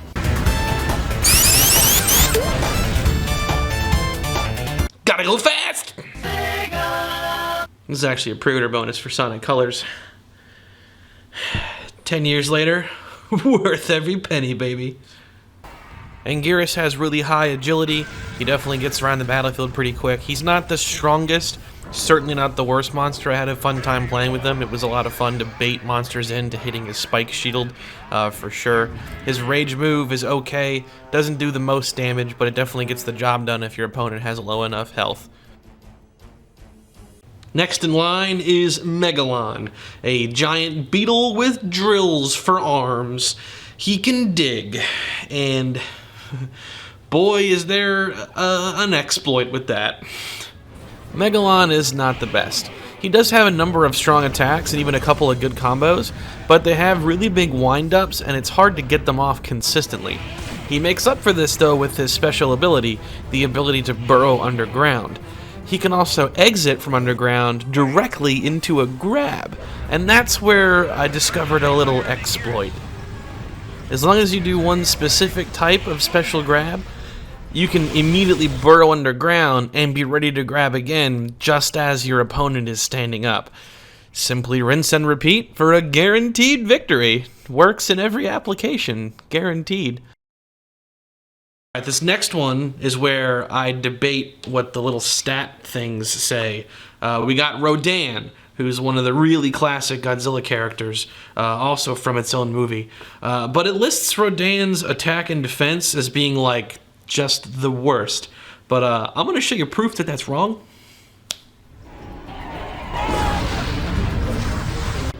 Rodan is one of the best monsters in the game. If it was a tier list, I'd say Rodan is top tier. Firstly, Rodan can fly, and Rodan can stay airborne for a long time, like almost to the point that it's not even fair. There's also two different kinds of attacks Rodan can exit flight from, and you can even use the ranged attack a couple times from the air, which is great for finishing off low health opponents.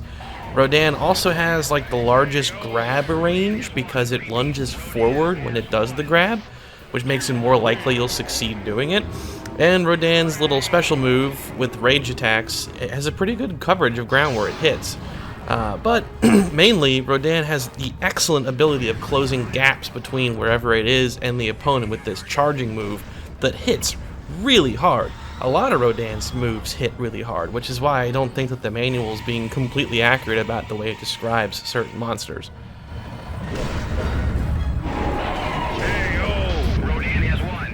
Now we'll look at 2 for 1 here like before with Godzilla. We got King Ghidorah and Mecha King Ghidorah. They're pretty much the same. There are minor differences, but let's take a look. The 2 Ghidorahs are very similar. There are a couple of minor differences, mainly their damage resistance. Regular Ghidorah takes more damage from edged attacks, and Mecha King Ghidorah takes more damage from blunt attacks. And supposedly, Mecha King Ghidorah also takes more damage from energy attacks. Other than that, their movesets are the same, but Mecha King Ghidorah does have one ability that sets him apart, and it's called the Tasers. He can fire projectiles that stun monsters and drain all of their energy.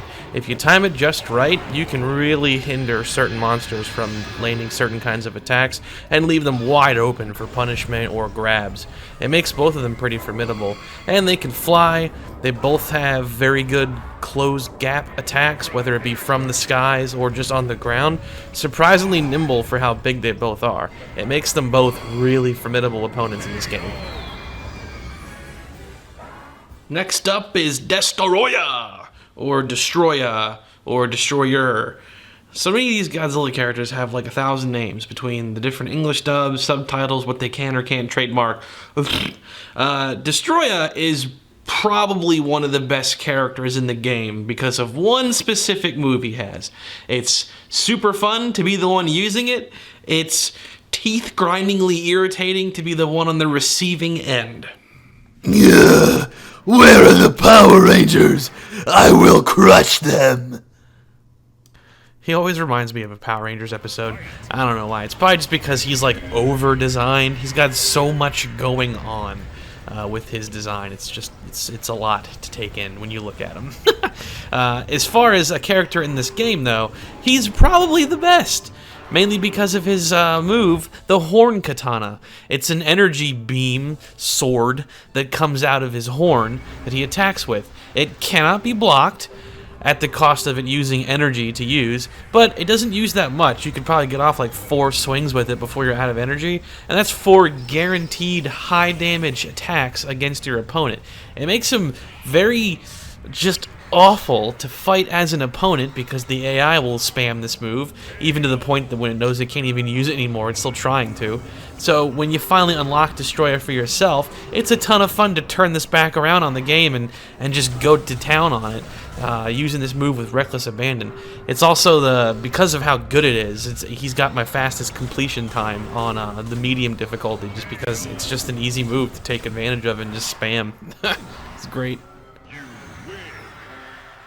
Next up is the usual final boss of the adventure mode, Mechagodzilla 2. He's also probably one of the best fighters in the game. He's pretty good.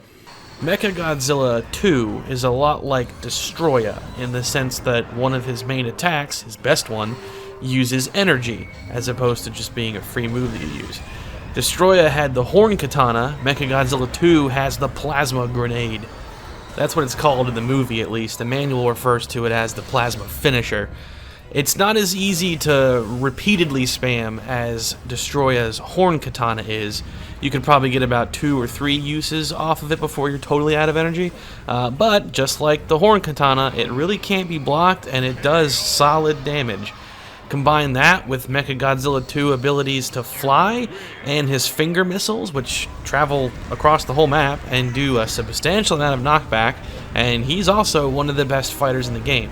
He's just a bit sluggish, and a lot of his moves have big wind-ups, so he kind of becomes like a one-trick pony of using like maybe a jetpack thruster move with the Plasma Finisher, and that's kind of all he can really do reliably, but even just those 2 things are still pretty devastating.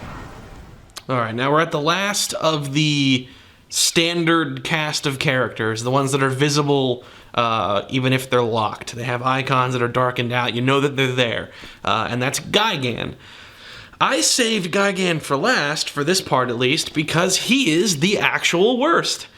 Going by the manual, you'll see the whole edged versus blunt attack thing. He only has 2 blunt attacks. Everything else is edged or energy. And the problem with that is most monsters deal kind of 50-50.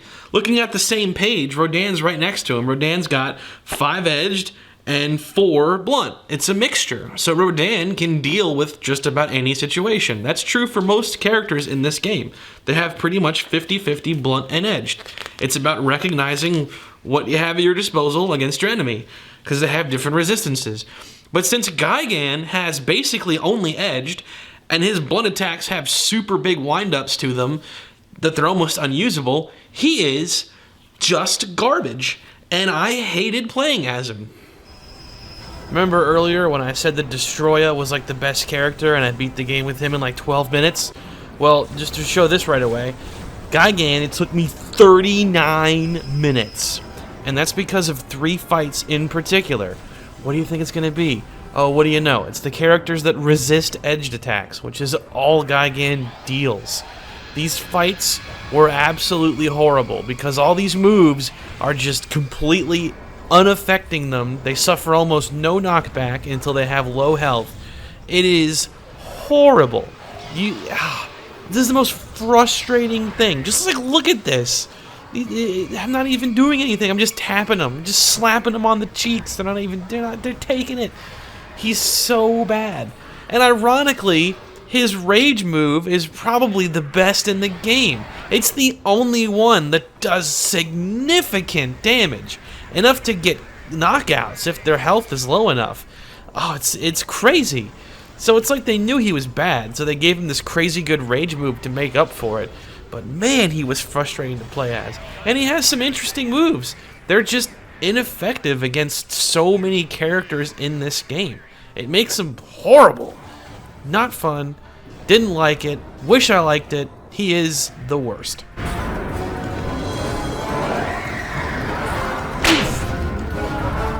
Alright, now we're getting off the map. We're officially out of what the manual can tell us. We're at the secret characters. Now, for the GameCube version and the Xbox version, there's one visible secret character, as in the icon is like totally blacked out, but once you've unlocked everyone else, you'll see what it kind of is. And that's Orga, who is from the film Godzilla 2000 Millennium, one of the new Godzilla villains of the time of this game came out, at least. Let's take a look at Orga. Orga is unfortunately not too special. He's really slow, he's very short-ranged, he doesn't have much going for him. His unique ability is Venom Spit. He can like spit this stun venom. It's extremely short-ranged, but if it hits, it stuns a monster, but only for like a fraction of a second. It's really short. You can use that time to get in a grab or follow up with some other move.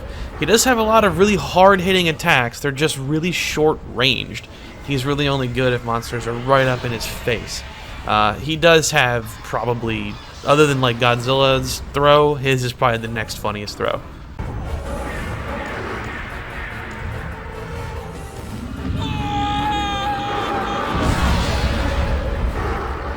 And finally, we are brought to the secret character, the one that's exclusive on the Xbox version. And this is one I was really excited about. This is one of my favorite Godzilla characters in general. And they were really celebrating the fact that he's exclusive in this game because he takes up like a third of the back of the box. But it's Mechagodzilla 3, as the game calls him, or Kiru, as the movies that he's in call him. Let's take a look. I was expecting Kiru to be a clone of Mechagodzilla 2, just like how Godzilla 90s and Godzilla 2000s are so similar, but I was surprised to see that he does have some differences. Firstly, he does not have the plasma finisher. He does still have the finger missiles, and he has like the jet dash and turnaround and the thruster moves and everything. His beam weapon comes out of his mouth, which is appropriate to the movie. But the biggest surprise to me was his ultimate move, the rage move. I did not expect this, but he actually has the Absolute Zero cannon from the movie that he's in. I thought that was really cool. I was not expecting that at all. So he's a lot like Mechagodzilla 2. He's got some differences. Instead of the plasma finisher, he has tail attacks instead. So he's a little more melee focused than Mechagodzilla 2 is. He's pretty fun to play as. It was definitely cool to mess around with him, and it was a huge shocker to see the Absolute Zero cannon in this. That was a big surprise. Kiryu was also the only character I ever successfully blasted Mothra with. Forgot to mention earlier that you can actually pick up a power-up that summons Mothra, who flies around the arena and strikes your opponent, or rather the person that didn't pick up the power-up, with her energy attacks. But if you can manage to shoot her, she actually flees. Kiryu was the only character that I ever managed to hit her with, which is pretty great. Alright, that's the whole roster right there, and my opinions of them. Pretty cool how each monster does feel pretty unique. They definitely went for quality over quantity with this game, because there are tons of other Toho monsters that could have been in this game that were omitted. I know that some were requested by the team that developed the game. They just couldn't get it to work. But since the roster's small, the characters all feel pretty unique. They have defined movesets and stats and advantages and disadvantages and whatnot, so it all feels pretty good. Last couple things I want to get into. Number one, the version differences. I was not expecting there to be as many differences as there were between the two, other than the obvious. So, like I knew going into it, the Xbox version has an additional character, an additional map. It's the Vortec homeworld. But there were other little things that I was not expecting that I discovered as I played each version. There are a number of small little weird things that are different between both versions. Firstly, even on easy difficulty, the GameCube version has limited continues in the adventure mode, where the Xbox version doesn't. That's what that little X3 thing means. It means I can fail 3 times. The Xbox version gives you infinite continues on easy. It's only on medium that you have continues. And trust me, I know that after the friggin' Gigan playthrough that I had to do, because I must have died like 9 times in that one. The other thing is that the AI on the GameCube version on easy goes for some of the power-ups, whereas on the Xbox version, that only really happens when they're on the medium difficulty, and even then, they really only prioritize the energy pickups, whereas on the GameCube version, even on easy, they're going for all the different pickups, health and everything, which is really interesting. So it's like there's different AI programming between the two of them. You'd assume that the Xbox version would be superior in this regard because it came out later, but it's actually not. It's different. It's so strange. The other really weird thing is that you could do any mode with AI on the Xbox version, but you can't on the GameCube version. I didn't realize this when I was first playing it. I only noticed it when I was scrolling through the Xbox version's menu, and I noticed that all of the multiplayer modes were lit up. I could choose them. That's only the case on the GameCube version if you have the number of controllers plugged in. If it's at least 2, you can choose those modes. If it's not, they're not lit up at all. That's why I was like, what is this about? So that's just really strange that there's this many small little differences between both versions. It's just so hard for me to digest the concept that one version supports multiplayer with AI and one version doesn't. That's such an odd technical thing for one version to have that the other one doesn't. It's pretty common nowadays for there to be like exclusive downloadable content. Pre-order this game only on PlayStation and get this thing for free. But you know, it's like a little insignificant pre-order bonus. But to have multiple modes locked out to you unless you have real human opponents to fight on one version, whereas the other, you can play any mode you want with the AI, that just gives the game more value. Like, that's just so odd to me. And the differences with the AI, too. Like, there's so much going on. The AI behavior being different. The Xbox One's truly a different animal altogether. Made it all the more interesting to go through. So, there's that. The very last thing is the thing I messed around with the most when I was a kid that I had a lot of fun with playing this today, and that's the cheat codes, because this game has tons of cheat codes. And going off of the back of the box, I guess you could find them online, because it tells you to go to this website. For cheats and hints, go to www.godzillagame.com. Before you even try it, it doesn't work. I've already tried with like multiple browsers and everything. It doesn't work anymore. But the game has tons of cheat codes. When I was a kid, this is like the biggest thing that gave the game replay value to me. So here are a couple of the funnier cheat codes that I messed around with today. The first cheat code is one that I did all the time when I was a kid, and that's to make the monsters very, very small. Oh my god, look at this. They're so tiny. I really can't figure out, though, if their hitboxes shrank too. It seems like all the punches and kicks and attacks hit normally, but it also looks like the AI is aiming for where your center mass used to be when you were regular height versus where you are now. And that includes the military's little freeze tank thing, too. It shoots like right above your head, which is pretty much where your center mass was when you were normal height, which is kind of weird. But funny nonetheless. I used to love this cheat code for some reason. I don't remember why. I just remember this one being the one that I used the absolute most. The other one is my new favorite thing to do nowadays. This is a really cool challenge. If you ever get yourself a copy of this game and get some friends together, I give this combination of cheats the highest recommendation.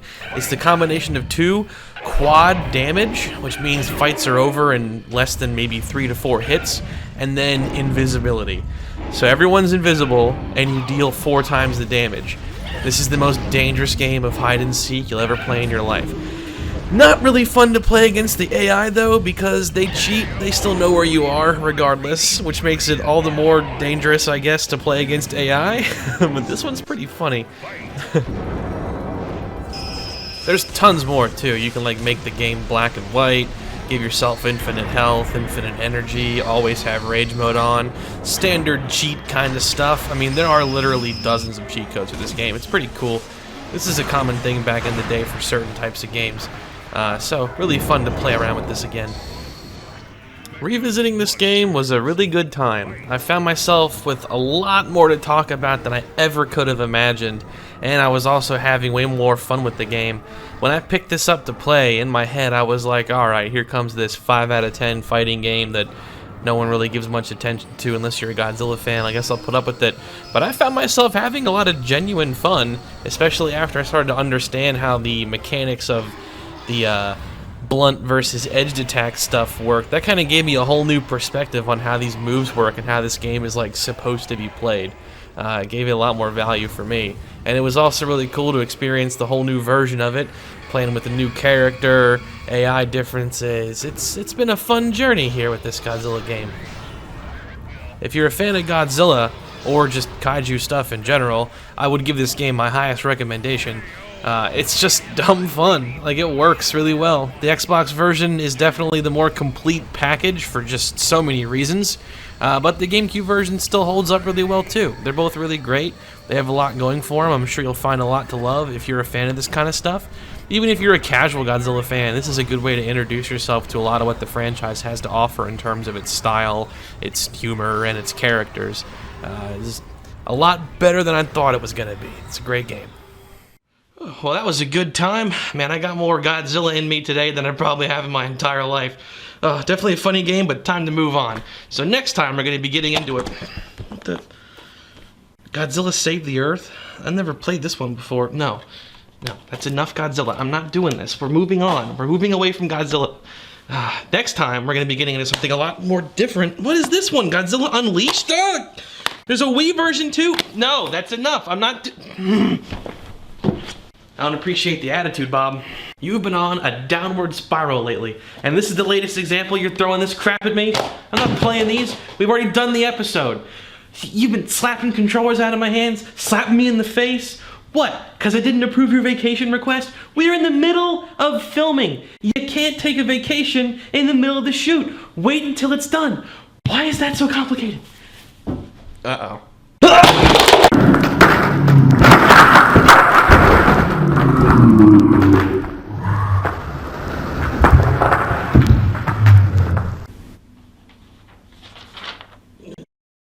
Request approved. Enjoy your vacation.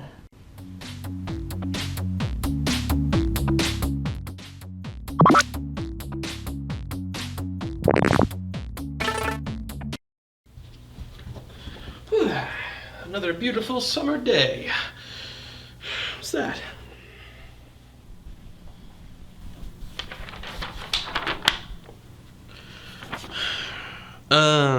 It's from Bob. Okay, let's give it a read. Dear Mike, started my vacation. Will be out of town until the winds are right. Do yourself a favor and get outside more. Cordially yours, Bob. Get outside more? When I said it was a beautiful summer day, I meant that it was a beautiful summer day to stay inside and play video games. Alright, fine.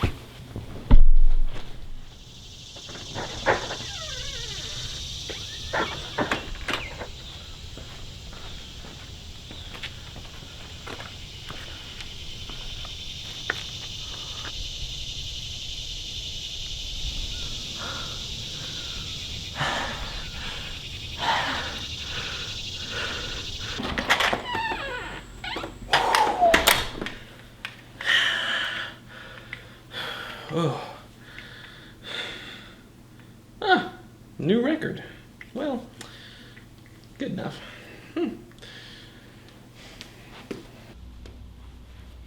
All of this talk of summer is bringing back memories of one particular gaming experience. I remember renting this game from Blockbuster, thought it was great, always wanted to play it again. Long time later, the chance finally presented itself. It was on sale at a local game shop. Only problem, we were on a family vacation at the time, so when we bought it, I didn't have the console in question to play it. I had to stare at this game cartridge for like 2 weeks until we got home. What game was that? Kirby 64.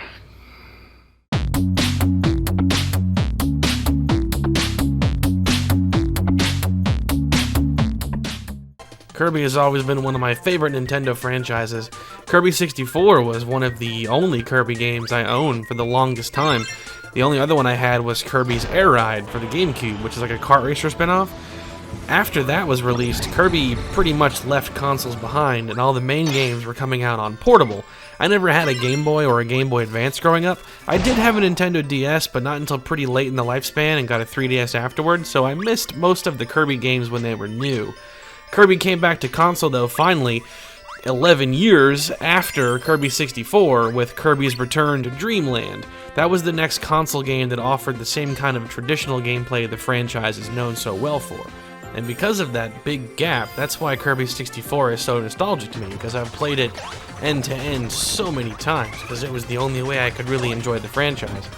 It makes me all the more excited to get back into it today, now that I've played pretty much every Kirby game out there since the last time I played Kirby 64. So let's see how it holds up and how it compares. As an added bonus, I've also got my Rumble Pack. I recently acquired this. I talked about it briefly in my StarFox episode. So, looking forward to having a chance to use it again, since Kirby 64 is one of the supported titles. Chance to enjoy an old game with some new flavor.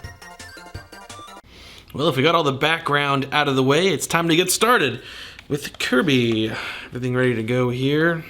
Oh, I almost forgot. This is one of the N64 games that doesn't use the analog stick at all, just the D-pad. So you hold the controller like so. Let's get going. The Kirby games haven't changed much across the different console generations. They're all pretty much the same idea. They're platformers, you move Kirby around left to right, and his principal ability is the ability to inhale opponents and steal their powers for himself. It's called the copy ability. Every main Kirby game has this feature. Kirby 64, though, takes it in a new direction. You now have the ability to combine copy abilities. So combine fire with the bomb ability to make fireworks, stuff like that. There are 28 unique abilities you can craft from this mix and match component. This was never used ever again, to my knowledge, at least in the Kirby franchise, which is kind of a shame. But it is very cool. It makes the game very unique compared to many of the other entries in the series because of this. Let's dig into the story now. This game has a lot of cutscenes, at least in the beginning, and then they kind of taper off, but they come back again toward the end. And I always really liked that about this game when I was a kid. It was always fun to see the little movies play out with these characters. So let's check out the story mode. What are we dealing with here? We open up on a totally probable planet that definitely exists somewhere, with some peaceful fairy folk. Their planet gets invaded by some kind of evil parasitic thing that wants to take their crystal or destroy it. I'm really not sure. It seems like they want to destroy it at first, given this opening cutscene, but later in the game these creatures act like they want the crystal pieces. So I have no idea what to make of this cutscene. And what doesn't help is that there's no dialogue and there's no text on screen. And that goes for any cutscene in the game. I suppose if you had the manual, that would help. But for N64 games, I only have like one game that has a manual still from when I was a kid. Mainly because the vast majority of N64 games I own were bought pre-owned in some form. So I'm kind of lost here with this one. But this made me realize something interesting. Going back to the no dialogue and no text thing, all the cutscenes have their audio, whether it's effects or just music, comprised of, well, effects and music. It's really unique.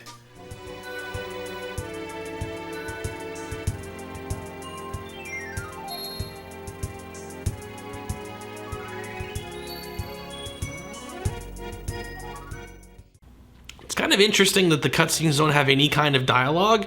Characters will like speak and say things to each other on screen, but there's no words. Rather, it's like little musical effects. I think it's kind of charming. It's definitely unique.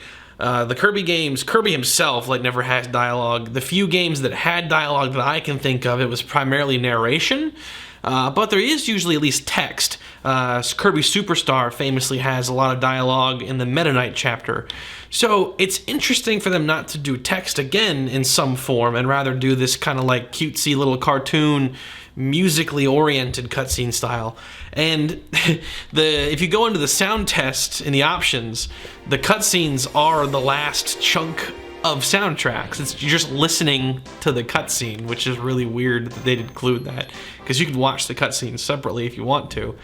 So it's an interesting way to do it, and I think it works really well for the Kirby aesthetic, definitely.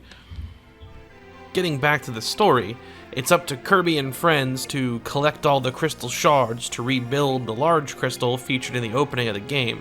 Every level has 3 crystal shards in it, plus 1 that gets rewarded at the end of each world in the form of a boss fight. So, pretty straightforward, although the crystal shards themselves aren't always easy to find. The first world pretty much hands you each one. There's a couple that are hidden off screen, but it gets far more complicated as the game continues. Every world will end in a boss fight. When you defeat the boss, you're able to proceed to the next world. So it's pretty straightforward. It's a linear platformer. You're able to get through the levels no matter how many crystal shards you collect. Collecting all of them, however, is required to get the best ending to the game. Before we go any further, I want to go ahead and just make sure I announce it so that you're like not confused, like, whoa, what's going on? I'm going to change from the N64 version to the Wii Virtual Console version. The main reason being the video quality. N64, like, I'm not playing this on an emulator on PC. I'm using the actual game consoles. So N64 video quality, just going through this capture system, doesn't hold up all that well for the capture card I got. So we're going to go to the Wii Virtual Console version because the Wii's going to output component. It's going to look a lot crisper, cleaner, no fuzz. So give you guys something better to look at. I just want to make sure I announce that before people were like, what happened to the quality? It just like drastically improved.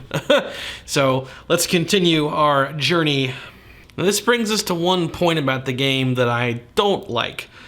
After playing the other games in the franchise, this game comes across as really simple with its copy abilities, which is ironic because it's the only game that allows you to actually combine them.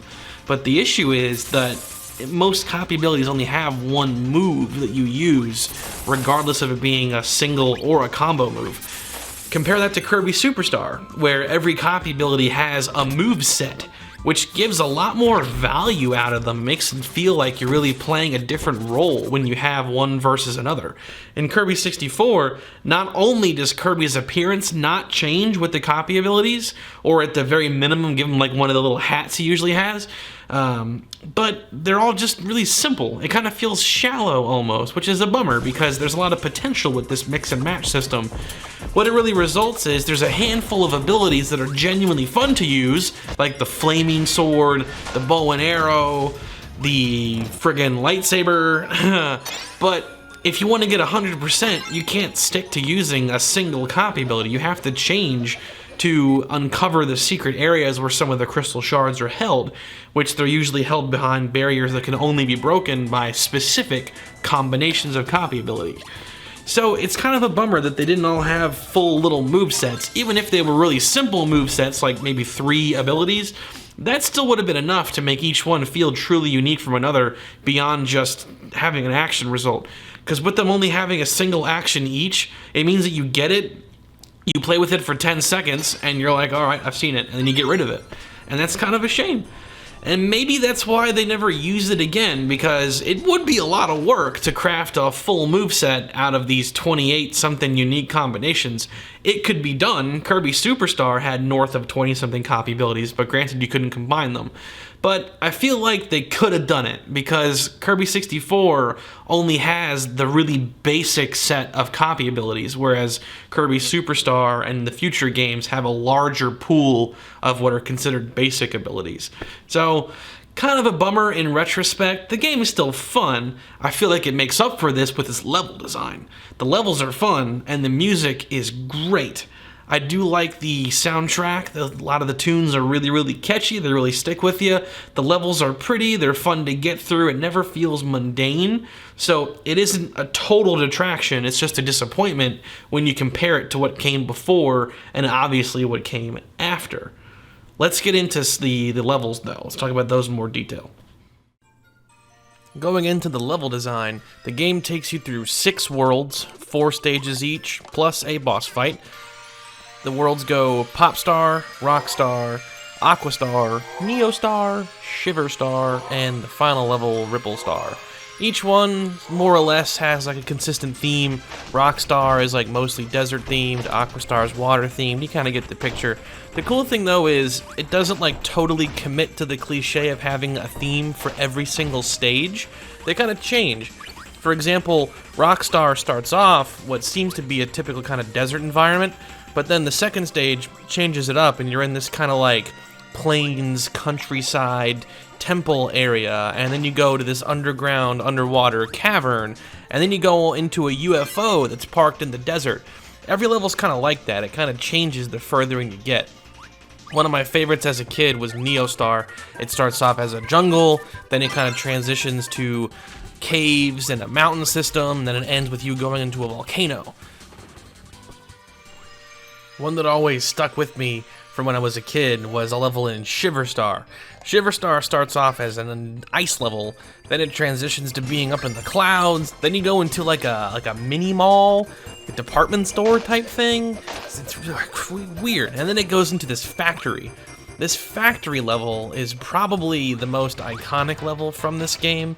The soundtrack, I've heard it remixed like a dozen times across a bunch of fan-made stuff. It's definitely one that like sticks with the fans. But this factory level is like creepy. The soundtrack really gives it this atmosphere of just weird intimidation. There's a section that I always struggled with as a kid where King Dedede jumps in to assist you. You control him now, and you have to get through these sections where these hammers crush down. As a kid, I always struggled to get through this. As an adult, and because I am in fact the best, I didn't have any trouble with it now, but it's a very nostalgic level to me. I definitely enjoyed going through it again here. Now, what is a Nintendo game without its boss fights? Like I've said a couple times now, every world ends with a boss encounter. Let's go through them. The first thing I'll say right off the bat is that none of the boss fights are particularly difficult. That isn't a bad thing because they are situationally difficult. If you go into a boss fight with the right copy ability, you can completely destroy the boss with minimal effort. If you were to go in with no copy ability, that's like playing the game on hard mode because you have to rely on the projectiles that the boss spawns with its attacks to then retaliate and do damage.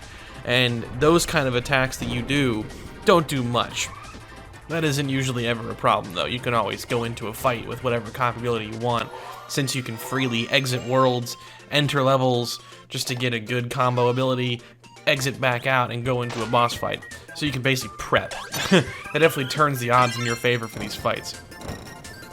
So even though you can prepare and really sway it in your favor, that doesn't mean the boss fights aren't still fun. They're all well animated, the music's really upbeat, and they're really cool.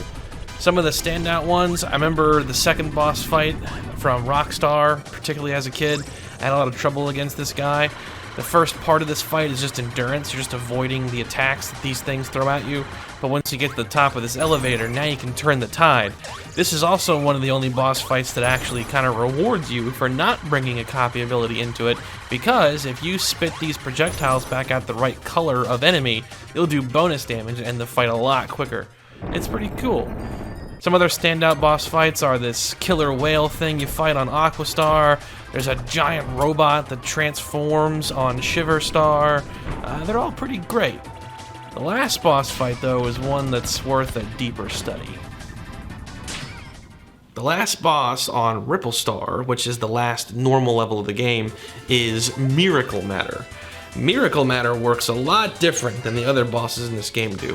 For any other encounter, you can bring in whatever copy ability you want, and you'll deal damage. Some are more effective than others, and just in terms of how they deal damage, but everything is effective. Miracle Matter, it's a lot different. It's a shape-shifting boss. He turns into the same kind of copy abilities that you've been using throughout the whole game. Cutter, needle, fire, electric, bomb, ice, and will use attacks against you with those elements. You can only hurt him with the exact type of element that he's currently in the form of. So when he's electric, he can only be hurt by his own electric attacks. That makes the boss fight a lot more challenging, because you can't just rely on the same ability non-stop. You have to be able to react and change and make quick decisions, because it's also really easy to kind of fumble yourself and fall prey to these attacks as you're attempting to inhale them for yourself. It's a very cool boss fight. It's definitely my favorite in the whole game. Probably one of my favorites from the whole franchise, to be honest. And his music is also pretty awesome. It starts off, just listen to it.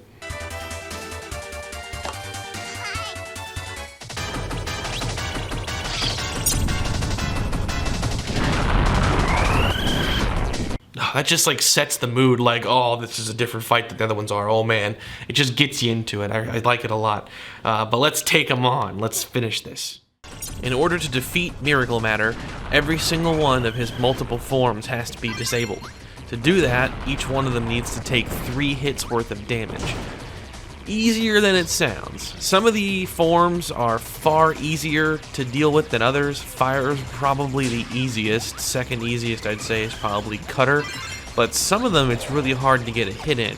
In particular, Electric and Bomb. The Electric one is probably the most difficult one. Before you can retaliate, Miracle Matter will send these projectiles around the screen. They actually travel off screen and then re-enter from the opposite side. And there's so many that it's hard to keep track of where they're going to come in and out of, and that caused a lot of problems for me personally. The bomb one's also difficult because he spawns a number of projectiles that split before you can take advantage and fight back. So these two were the ones I always struggled with the most. The rest aren't that hard to deal with once you kind of figure out the patterns to look for. But as each one is hit 3 times, it'll be disabled. Getting close now. Getting close. Oh boy.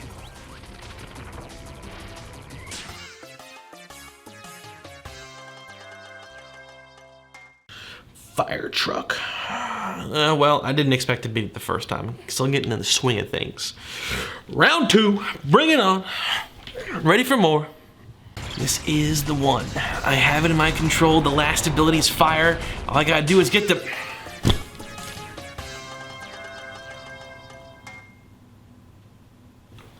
I can't even blame anybody but myself for that one. That's just me. Try it again. No!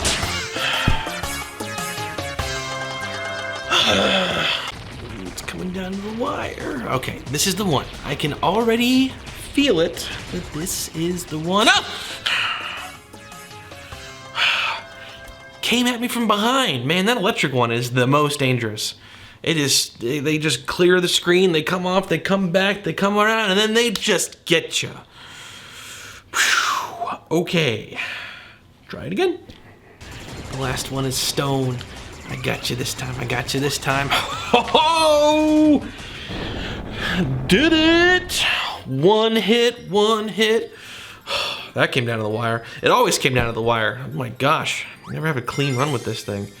But there we go. Miracle Matter defeated. Final boss crystal obtained. Here's our ending. Everyone's celebrating, having a good time. The darkness is sent packing to run away into space. Probably to go infect some other planet. We're just like pushing the problem away. We didn't actually solve the problem. But here we go. Everyone's happy, having a good time. Friends are saying goodbye.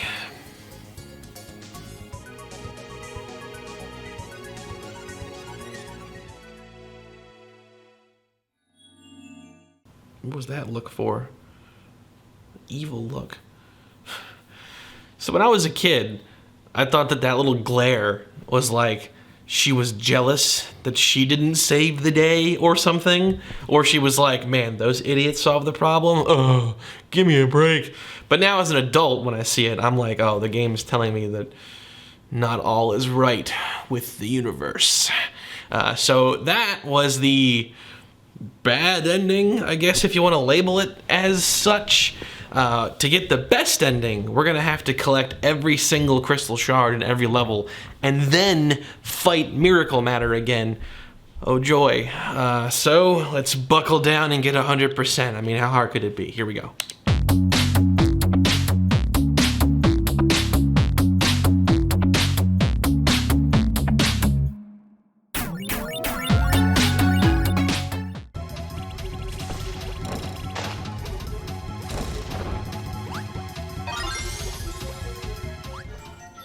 And done. 100%. I am the king.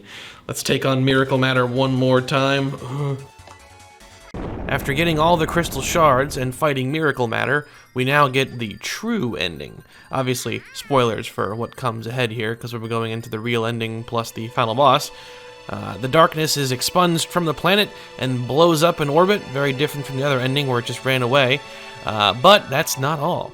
The now reforged crystal actually expels darkness from the fairy leader. She was possessed the whole time. This thing doesn't go away though. It starts to grow, prompting Kirby to call the Warp Star, and this initiates the true final battle. So now here we are at the very end. We have to go through a short little course here, avoid a couple of basic enemies, all your friends wish you luck upon the way, and then you get launched into the final battle. And here's the final boss. Whoa, there is a lot going on with this thing. His name is 02. Why is it 02 and not just 0? Well, this guy was also the final boss of Kirby's Dream Land 3. So Kirby and the Crystal Shards is like a sequel to that. And just like Kirby 64, to even fight him in Kirby's Dream Land 3, you'd have to get 100%, which I never have gotten that, but I do have some footage of him from the beginning of the game at least. Very similar looking stuff happening here, right? But the thing about 02 is, man, like his design is just all over the place. It's like 5 different people came together and they all had their own ideas for a final boss. And it's like, mine's an angel. Mine's a thorned snake. Mine's a Satan with a bleeding eye. Mine's a ghost from Mario Bros. Which one do you want, sir? Yes. And there you go. They all got in. It's like, look at this thing. He has like a bandit on his head too. I guess that's from losing his fight in the original game that he appeared in. But fighting him, pretty easy fight, not gonna lie. You just shoot pew-pew into his eye. That prompts him to lean forward and you can shoot the Halo Band-Aid, and then he flies backward and you can shoot his tail, which is the true weak spot. You'd think it'd be his cranium where the Band-Aid is, but it's his tail. So you shoot it, it really only takes like 2 phases, and you could take him down, and then kaboom! He viciously explodes, and Kirby is the winner. We then find ourselves in like a kind of Star Wars / StarFox-esque ceremony sequence. All of our characters are getting medals of honor for their brave deeds.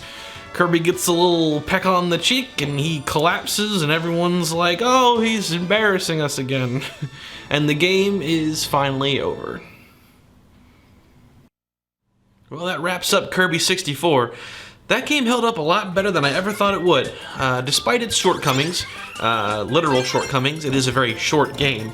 Probably like 2 to 4 hours worth of content, depending on your pace. I have seen people beat it in barely an hour and a half, though. And the simple manner in which the copy abilities work. But despite those flaws, it still holds up really well thanks to its charm, its great level design, its very catchy music, fun boss fights. Although Miracle Matter was a lot tougher than I remember him being. That's more in line with my memories as a kid, though. I was always terrified of that fight. But man, holds up really well, super fun. If you're a Kirby fan and you haven't played it yet, check it out. It's a great game. And if you're just a casual Nintendo fan looking for something new to explore, I still recommend it. You're gonna have a good time with it. It's fun. It's very easy to get into. So Kirby 64 held up very well. Next time, not sure yet. I'm sure something will present itself. But I'll see you guys when that time comes.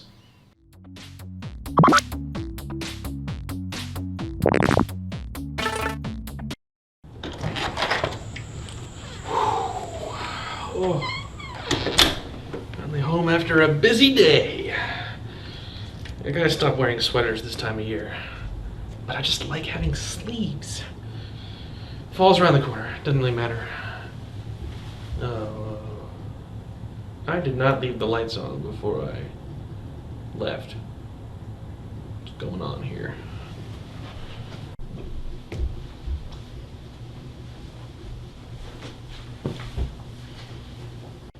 What is that? Is that a cookie? Oh, well, is it my cheat day? Every day is a cheat day.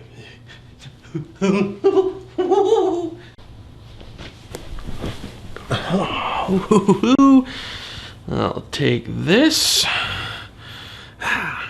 Oh, I'm a cookie fiend. Oh, wait a minute. There's more. What's this? Luigi's Mansion for GameCube. Oh, I remember this game. It's a fun game, but I don't own this game anymore. I foolishly traded this in like 15 years ago, and I never got it back. It's expensive now. How did this get here? Cookie game. It's gotta be Bob. Maybe he's back from vacation. He's got a little gift for me or something. Well, that's a nice gesture, I suppose. He knows I have a penchant for sweets. But, I just got home from my other job. It's late. Kinda wanna go to bed. Too late to get into this kind of big thing here. Another time, perhaps. I'm gonna go to bed for now.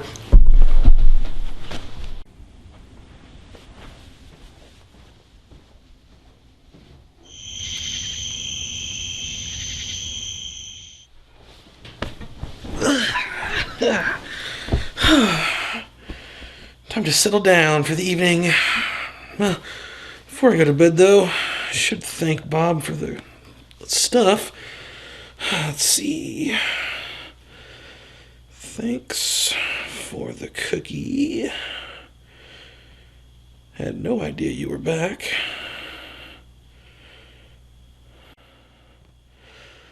How much did you pay for that?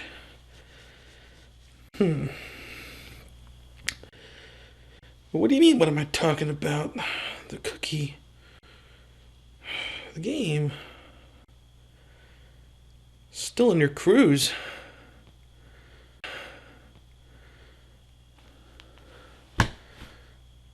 Well, then who...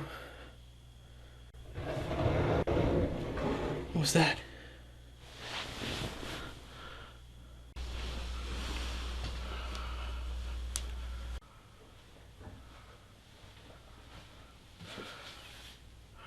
What the heck was that noise? Oh, no. Oh, jeez, where is it? Okay. Things are getting weirder. Where the heck's the light switch? Oh, there it is. Come on. Come on. Oh, are you kidding me? Oh, jeez.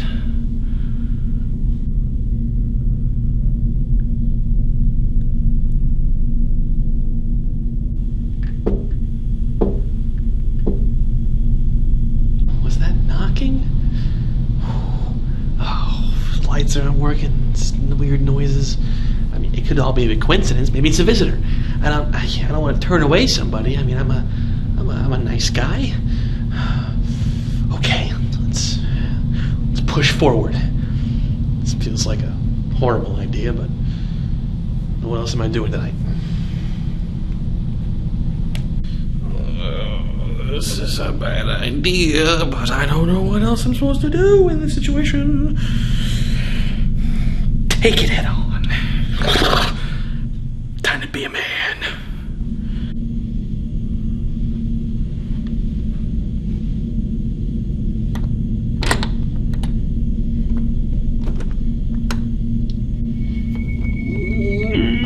Here we go.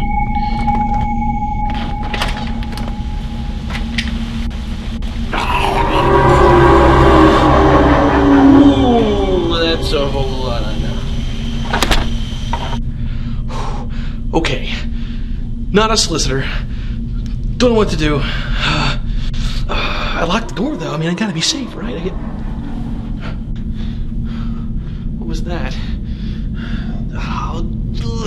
I gotta get everything locked down.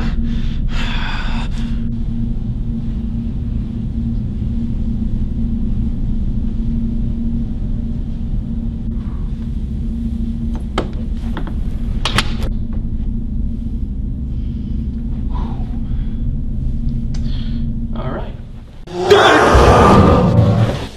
Wait. What do you want? What are you here for? Why are you giving me cookies?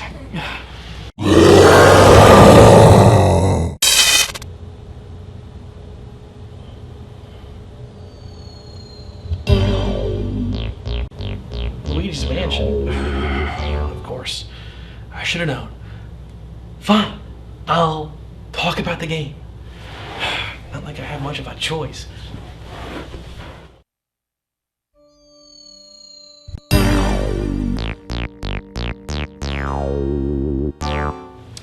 Oh, alright. Wasn't planning on talking about this tonight, but under the circumstances, Luigi's Mansion is one of the first games I ever played for GameCube, and I foolishly traded it in a long time ago, so I'm looking forward to playing it again. Do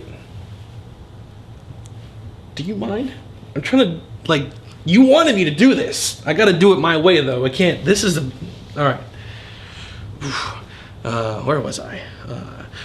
So, yeah, one of the first games I ever had for the GameCube, so it's very nostalgic, but it's been a super long time since I played it, so I have some vague memories, but it isn't all complete. So I'm looking forward to diving back in and seeing how it holds up after all this time has passed. Let's get started. Luigi's Mansion was one of the GameCube's launch titles when the console first got released. It was also one of the first games that I ever owned for the GameCube, along with Super Mario Sunshine. Definitely makes it one of the big nostalgia points for me, because that's one of my first GameCube experiences. Luigi's Mansion is a pretty unique game. It definitely defies expectation for what you'd think when you think of a Nintendo game, at least in the Mario Brothers universe. Super Mario Sunshine was also kind of an experiment in itself, departing from the usual platforming experience that Mario 64 offered and augmenting it with the water jetpack, just like Luigi's Mansion is something totally new and unique, which is really awesome. They released a new game console and they released some truly original content for it when it came out. As the name implies, this game puts Luigi in the protagonist role for the first time since those really awfully designed educational games from the 90s. So it's good to see him get a serious protagonistic role here. But we have to take Luigi through a haunted mansion, capturing ghosts, illuminating rooms, all to rescue his brother from the clutches of King Boo. The game has excellent atmosphere. Its music kind of reminds me of what they did in Banjo-Kazooie, where you'll have like a main overture theme playing, but then when the environment changes, the music also changes. It'll go from playing this kind of menacing over theme. When you enter a room with ghosts in it, the music dies down. Instead, ghosts are kind of like humming the song in the background. It's pretty sweet. I wouldn't say that the game is really scary, though. It has great atmosphere. It tries to scare you with how the ghosts will appear. They kind of like woo woo woo woo, like they kind of appear really quickly. It makes Luigi jump. I guess if you weren't expecting it, it might make you jump the first couple times it happens, but you definitely get used to it. So I wouldn't say that it's like scary. And I remember that as a kid too. It never really scared me, but I've always appreciated its atmosphere. I think it does a great job of creating a sense of spooky, haunted house, cold vibe. It's very well done, for sure. The story begins with Luigi on his way to a mansion that he apparently won in some kind of contest, that he didn't even enter, by the way.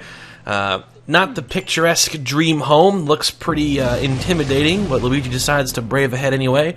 Mario apparently was racing him to get here first to celebrate his victory.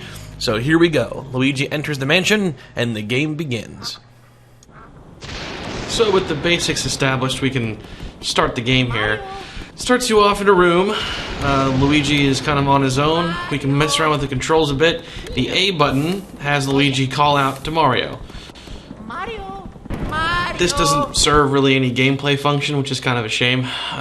It's just what happens when you press the A button. But if you press the A button next to an object, Luigi will interact with it. And this is kind of how you test things for secrets. Which I'll get to explaining the value of that in a minute here. But then the B button controls our flashlight. We can turn it off and on with the B button.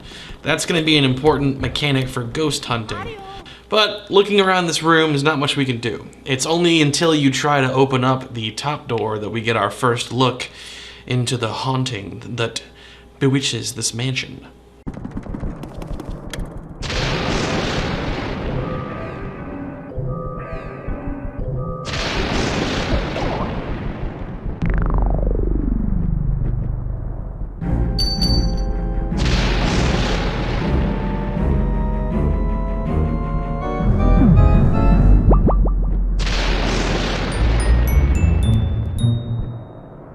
So this apparition drops a key. This is one of the biggest gameplay elements of Luigi's Mansion, which is getting keys. As you explore the mansion, you're going to find locked rooms.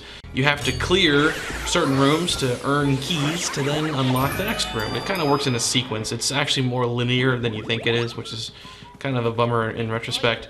But we get our first key, and we can now unlock the room upstairs. Which, by the way, if I saw a ghost drop a key like that, the first thing I would do is just leave this mansion. There's no way that I'm going to be taking that kind of bait. But we don't have a choice for this game. As we enter this mysterious, locked room, we get a nice little cutscene that advances the story some. I don't think Luigi's moving here, by the way. I think it's just clever camera work. Either way, Luigi is predictably ambushed by a ghost. I mean, it like baited him up there with the key.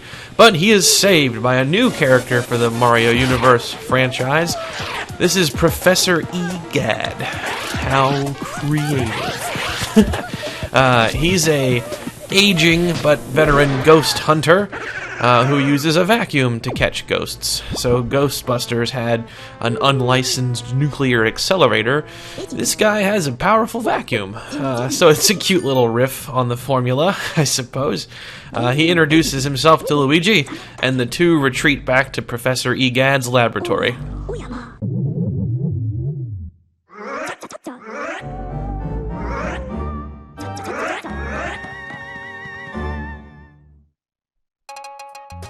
Upon retreating back to Professor Egad's lab, we get some more details about the mansion and Mario's whereabouts. Professor Egad notes that the mansion just sporadically appeared recently, so it's definitely a trap set by ghosts, and Mario had ventured in before Luigi arrived and is now missing. Professor Egad gives Luigi the ghost vacuum, effectively passing the mantle of Ghost Hunter from himself to his new protege. And this is where we can now start to mess around with the real way the game is played, the ghost hunting mechanic. Messing around with the tutorial is where I start to try to figure out how I can best label what kind of game this is. Is it an action game? Is it an adventure game? Is it an open world exploration game? Is it a fishing game? Yes, to pretty much all that. It's a ghost hunting game. And to me, that kind of translates as fishing, if I was going to give it some kind of raw genre assignment. But this is where, like, I don't completely understand how you're supposed to catch the ghosts. So it's all about, like, tilting the control stick in a direction to wrangle them. You want to pull pretty much in the opposite direction of the ghosts. I'm not sure if the C-stick is part of it, so, like, I feel like the tutorial just wants me to move the stick a little bit and just kind of push and pull and give and take. But I'm always just, like, messing around like a maniac trying to catch the ghosts. I don't know if that's correct or not, but it seems to work. But the gameplay is pretty simple. You just basically surprise a ghost with the flashlight by turning it on right in their face. That reveals their heart, and you can then engage the vacuum and start to catch the ghosts. I wonder if that'll... Let's try something here. Yeah.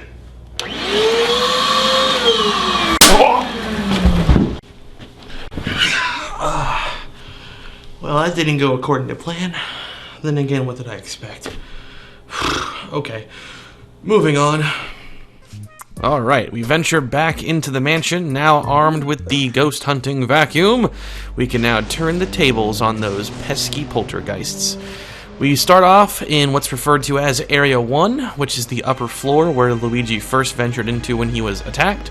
But now we can turn the tables on these ghosts. Area 1 is very simple.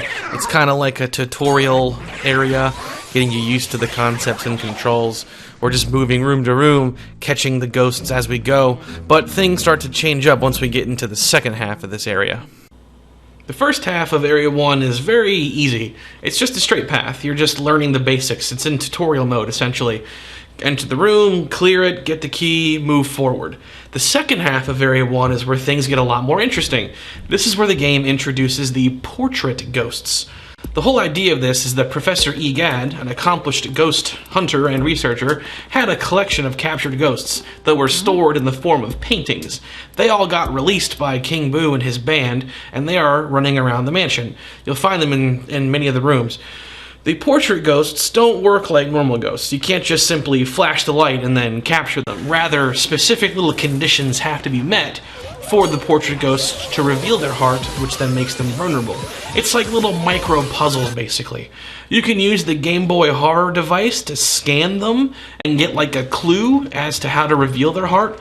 Sometimes they're clues, sometimes they're not, though. Sometimes it's just like the ghost is saying, "Oh, who's this guy in the room with me right now?"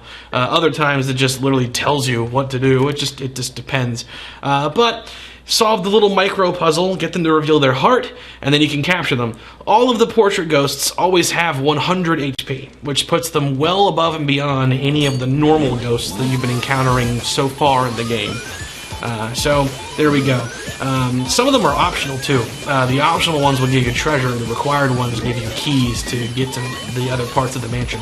But the portrait ghosts are some of the highlights because these are the unique encounters that you have that definitely spice up the gameplay and keep it from being too monotonous with you just capturing regular ghosts. Aside from ghost hunting, the other big part of this game is something you might not expect, and that's collecting treasure. Interacting with objects within rooms will reveal treasure. Coins, bills, gemstones, all can be collected and accumulate a high score, which determines one little minor factor in the game's ending. But you want to, it's fun. It's fun to collect. It feels good. I gotta say, I feel motivated to get as much as possible. Because it's an interesting little mechanic, because high scores haven't been something that people really care about in games for a long time. For me, I feel like the idea of a high score like mattering died with the arcades. So for this game to have what is essentially just a high score mechanic but make it feel fun is really cool. The portrait ghosts that you wind up catching will also reveal a unique kind of treasure called pearls. So there's treasure to be had all over the place, and some of it's hidden. There are a couple different secret treasure rooms that you can find, and there are even treasure ghosts that are hidden in certain rooms, and they get revealed when you interact with the right object, and you can catch them, and they just like explode with all kinds of goodies when you successfully capture them. But they're very quick. You have to have lightning reflexes to catch them, which makes it feel even more rewarding. So I do like the treasure mechanic, and that has continued in the Luigi's Mansion franchise since. Every game has that. which is really awesome. Now we're up to the first boss fight, which is against this ghost baby. And I gotta say, it's boring. It's just boring. This boss fight's too easy. You can pretty much just stand still for most of it. It sucks. To be completely frank, a bit of a disappointment. He just kind of like messes around and has rocking chairs fly at you, rocking horses, whatever. Bouncy balls. You get the bouncy ball and you hit him with it, and then you can suck him up. You can do it in like 2 or 3 phases, but it's boring. Not a good start to the boss fights. The good news is the rest of them in the game are a lot better. This one's just not that great. But there we go. We beat the first boss. We get the boss key. The boss key will give us access to the next area of the mansion. But before we do that, we get to see what happens to the portrait ghosts that we've captured so far. EGAD is going to convert the ghosts back into paintings again. It looks horrifying and a torturous process to go through, and I can understand why these ghosts wanted to be freed, because that looks awful.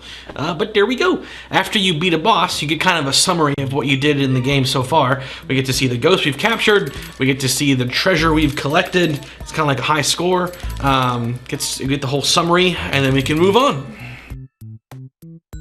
Area 2 opens things up considerably. It's not as on the path as Area 1 is. We can explore a little more widely, which I really like. This is where the game really starts to get going. We kind of have our formula in place, explore rooms, catch the ghosts, get the keys. But Area 2 just takes that and makes it harder. We get more portrait ghosts, and the methods for capturing them are definitely more complicated than Area 1. There's a lot of different little conditions that need to be met for some of these. And this is the first area to introduce optional portrait ghosts. Not all of them are required. Some will reward you with treasure, others reward you with keys. This area has the first optional portrait ghost, Mr. Lugs, which is a big, fat miser ghost. But you don't have to catch them. Of course you want to. It's part of the game to catch ghosts. But it's neat that some of them are optional. It adds to the exploration element because, you know, not everything is an immediate obstacle to overcome. There are optional objectives. We get to this room here after going through this ballroom. I got stuck here as a kid. I remember this very vividly. I didn't know what to do. I get in this room, I caught the ghost, the lights came on, and I'm just kind of like, what now? I feel like I'm at a dead end. There's nowhere else to explore. Something's got to be here. Well, it's plain as day if you just pay attention. You can see in the mirror that there's a button you can press.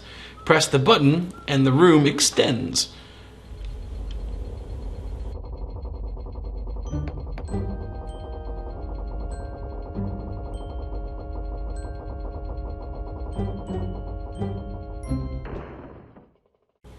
Now that the room is extended, we can pull this poster off the wall, and there's a big old button on the wall. You probably should press that. It's a haunted, spooky mansion full of ghosts. Big red button with the boo poster on it. Let's press it. So pressing the button has awoken the boos. The boos are from, like, preceding Mario Brothers games. I want to say that Mario Bros. 3 was the first game to introduce them. But Super Mario World is where, like, they're really known for. But here they are, so it's kind of cool to see them get a 3D adaptation that's true to their original design. Mario Sunshine did something a little different with them that I'm not really that much of a fan of, but this is more true to form. So here's our plot. So we got King Boo. He's running the mansion. Now the game really shifts here. So now we've got a new element in the formula. Before, we're catching ghosts to illuminate rooms, get keys, go to the next room, rinse and repeat until you get to the boss. Now there's a new portion. When you clear a room and the lights turn on, there's a boo hiding somewhere. You have to interact with the right piece of furniture to force the boo out and then catch him. Catching boos is a little different than catching the regular ghosts. You don't, like, lock onto them. They're not, like, on your fishing line as you're pulling them in. Rather, you kind of have to keep aimed at them. So it's a combination of using the control stick to move laterally and the C stick to control where you're aiming. So now we can start really catching boos. This is where you start to go from Ghost Hunter to more like an exterminator. These things are like pests. They can be really annoying when you go to catch them.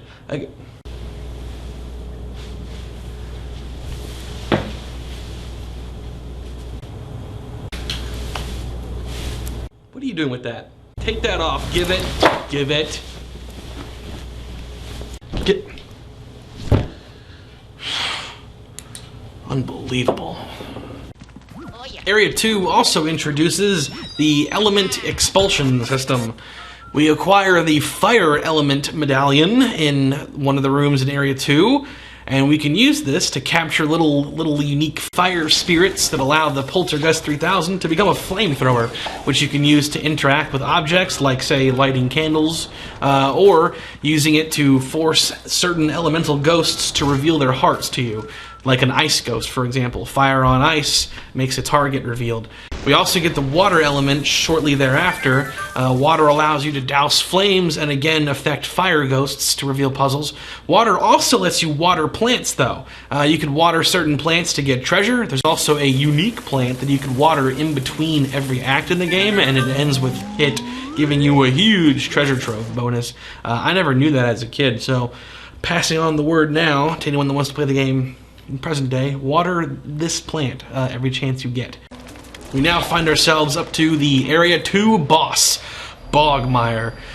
This boss fight is a lot better than the first one. It's the same level of complexity. It's a very simple boss fight, but just the way that it's executed makes it way more interesting and fun. Bogmire appears, he casts a shadow, and out of the tip of his shadow grows a little ooze clone of himself. You can suck up the ooze clone, but it won't get sucked into the vacuum. Rather, it kind of blocks it. You can then hold it and then shoot it at Bogmire to coat him in his own sludge, which makes him vulnerable, and you can now attempt to capture him. You cannot do it very easily, though. He fights it really hard. You can wrangle him, but I never wrangled him for more than like 2 seconds. Maybe 4 seconds at the most. He throws you off really fast. But it's really cool. I like this boss fight a lot more than the first one. This is more the energy that I was hoping to get from a creative ghost battle. It's hectic, it's cool, there's like lightning striking, it's neat. I like this one. As we move into Area 3, I do want to go ahead and throw out a spoiler warning, because I am going to go all the way through to the end of the game, so you have been warned. Something really kind of hit me when Area 3 began, and that's the importance of bathrooms and toilets to this game's story. So many bathrooms in this game contain keys, a portrait ghost, or a character to talk to, or a tutorial event. I noticed this when I went into the backyard of the mansion, which is the beginning of Area 3. There's a toad hiding out in an outhouse, and he tells you to check down inside the well. This made me think, man, bathrooms are really important to this game's story. You see, in this game, bathrooms move the plot forward.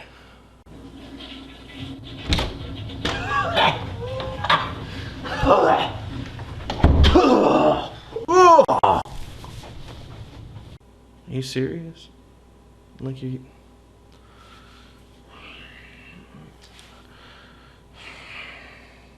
The big highlight to this area, though, is this well. We go down the well, and we get to see something really spooky.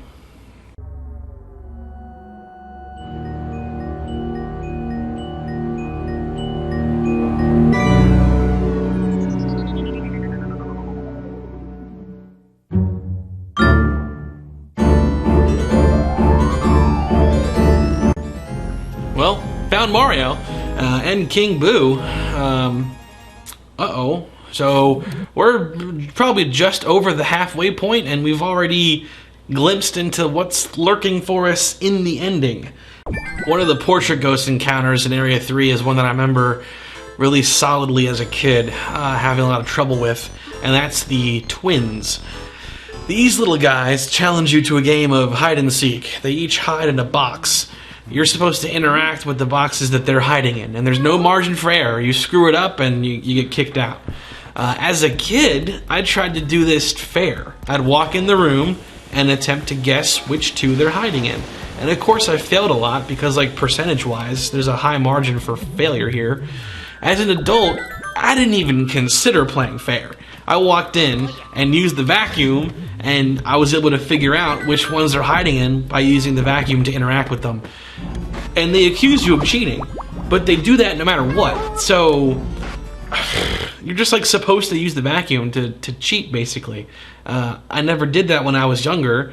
It's just like one of those things, like, you know, you're not as aware of what's going on in a game when you're really young, I guess. And as an adult, you have better perspective, so you're just like, okay, I know what to do immediately with the tools that I'm given. It's just one of those cool things about playing a game back then versus playing a game now. You just come in with more knowledge and cognitive awareness on what the game's mechanics will allow you to do with what it provides you. After making it up to the 3rd floor, which is an attic, we find ourselves on the outer back balcony of the mansion, and this is where the 3rd boss fight occurs. The boss is called Boolossus, which is a large boo comprised of 15 individual boos. The objective is to get Boolossus to collide with the horn on these different unicorn statues that'll cause it to pop back into the original 15 individual boos. You can then use the ice element to freeze them individually and suck them all up. This boss fight's pretty fun, but it gets pretty frustrating towards the end. The less boos there are, the more they actively evade your ice spread. I had a very long standoff with the last couple. It was pretty frustrating, but with enough perseverance we captured the last one, and there goes the 3rd boss. Defeating Boolossus gives us the next boss key. This one unlocks a door on the balcony, which gives us access to the other half of the attic. But when you go to open it, lightning strikes the mansion and it causes a power outage. So now, all the lights are off, even in the rooms that you've already cleared. Ghost spawn rates significantly increase. This is my favorite part of the game now. This is the only part where it feels like really challenging. There's so many ghosts to deal with that the odds are really stacked against you. But with, you know, enough skill and determination, you can still conquer rooms. But even if you catch all the ghosts that spawn, the lights won't come back on. So it's just a gauntlet to go through. The objective here is to get to the basement and flip the breaker back on to restore power. That door is locked, though. You have to find a certain portrait ghost that only appears during this power outage that'll reward you with the key. This also provides you a unique opportunity to find certain treasure ghosts that don't appear otherwise. They only appear during this power outage. Getting to them, though, is tough because, again, the ghosts are spawning more frequently, they're more aggressive, there's more of them. So it makes it pretty fun. So it's like you're going for treasure now, but there's more risk, which is why I like it, though. It feels more rewarding now, and even more rewarding than normal to get this treasure, and it's great. But we get ourselves the breaker key. Weirdly enough, there's no ghosts in the breaker room. You'd think that there'd be like one final challenge to overcome, but now you're good. Flip the power back on, and we're good to go. Now that we've resolved the power outage situation, we can move on to the game's final area, for real this time. Things are going to start picking up with this, definitely. It's getting a lot harder. Can you? Oh, you menace! You just can't leave it alone. Okay. Now we're moving into the game's final area, which is a mixture of the attic and the basement. Things definitely are getting harder, and the boos have more HP. The thing that I don't like about the 4th area is that it's a mixture of the attic and the basement. Getting down to the basement isn't the issue because you can use the mirror fast travel thing, but you have to go back up a lot. And you go through like multiple floors and staircases. They're not connected. It's 2 different staircases. It's such a waste of my time. What a price to pay. What? As we explore the attic and the basement, we wrap up the last of the game's objectives, catching portrait ghosts, catching the last of the boos, gradually working our way toward King Boo's lair that we saw earlier from the bottom of the well. But after enough messing around, it's time to take on the very last portrait ghost. So now we're up to the last portrait ghost, Vincent van Gogh. It's a dumb pun, by the way. Why isn't it ghoul? He's a ghost. Gore? What is he? Does he impale people? Probably not. It should have been Vincent Van Gogh, is the point. But here we go. Vincent Van Gogh is the only portrait ghost that really feels like some kind of boss encounter. It's implied that he's the ghost responsible for creating all of the lesser ghosts that you've been fighting throughout the whole game. And to defeat him, you have to take on multiple waves of those kinds of ghosts. They appear 3 at a time, and you gotta take them all out. It's not too difficult, really. They should have had more. If there were more ghosts per wave, it would be legitimately challenging, but the only time that this is ever hard is when it's these big blue bruiser ghosts that do the shock waves, only because they're the ones that fight you the most when you try to suck them up. But just defeat every wave, and we're good to go to catch Vincent himself.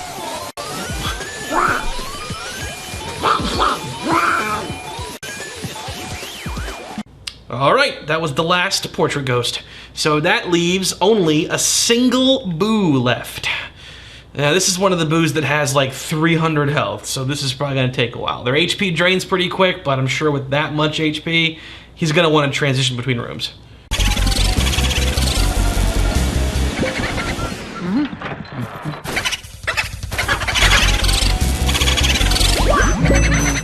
Alright, here we go. Why isn't it? It doesn't even lock on sometimes, which is really annoying. Oh, I'm gonna get him. I'm gonna get him. Tell him when he goes at the hallway again.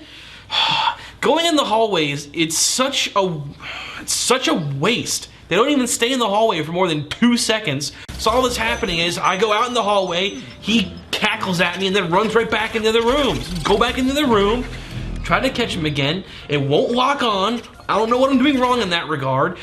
Goes back out in the hallway again. Awesome. Cackles a bit.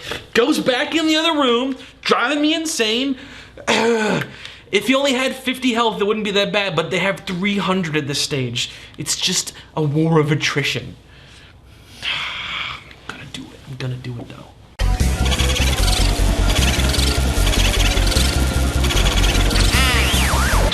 Dang, we got him. Got him. Now that the last Boo is dealt with, we can beat the game. On to King Boo. Now that we have all the portrait ghosts and all the Boos, it's time for the final battle against King Boo to save Mario. King Boo hides himself down in the lowest point in the mansion. You have to meet a certain number of Boos captured to even challenge him. Not a problem for me though, because I've caught them all now. But now we can engage the final battle. The final battle against King Boo is probably the most difficult one in the game. King Boo summons a giant mechanical Bowser that he uses to throw big mine balls around the room. He also breathes fire and just charges toward you. And given that Luigi's agility is pretty limited in this game, it makes it kind of challenging. So you really have to position yourself the right way to avoid most of these attacks. What you have to do is suck up and throw back the giant mines that he throws to hit Bowser in the head, which causes the head to pop off. It'll fly around and still shoot at you. Be careful. King Boo will flutter out, and you can start to capture him. He has 500 health, so this is not something that you can do very quickly. It's gonna take like 3 phases or more to catch him. But just focus, don't get too relaxed, because you can get surprised pretty quick. Like I said, positioning is key with how this Bowser thing moves around. Don't get yourself cornered, but keep it going, and eventually we'll capture King Boo. And with that, King Boo defeated. You know, that was a lot easier than I remember it being. When I was a kid, I do recall it took me like 5+ attempts to beat this, but because I am in fact the best, got it taken care of and locked down. And now we can check out the ending. Mario has finally been rescued.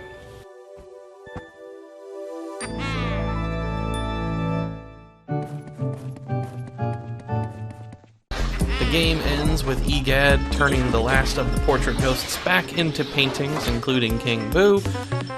He also turns Mario back into his normal self again, effectively running him through the process of the painting transformation, just in reverse. which again looks horrible and painful. Then we are given our last summary screen that shows us our final tally of treasure, and the game gives us a rating. Basically, Luigi gets to keep this money. It's not fake or anything. The mansion itself was, but the treasure's real. He gets to invest this in his own actual dream mansion, and the size of the mansion comes with a rating. So it tells you how much of the treasure you got, basically. I got a B, which isn't the best. Or maybe it is, B for best. I am the best. But I could have got a higher rating. I thought I did pretty good, though. With that said, I'm kind of surprised. So you really got to scrounge around for all the treasure possible if you want to get that highest rating, I guess. I'm surprised I didn't get a higher score, though. I went out of my way to collect as many of those treasure ghosts as possible.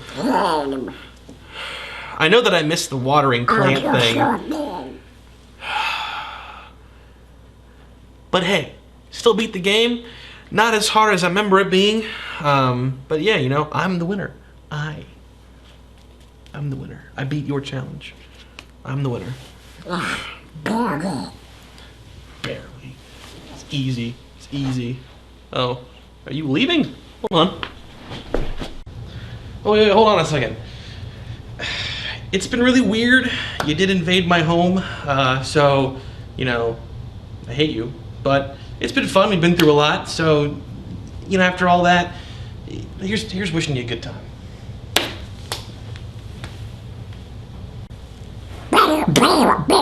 That's all, folks.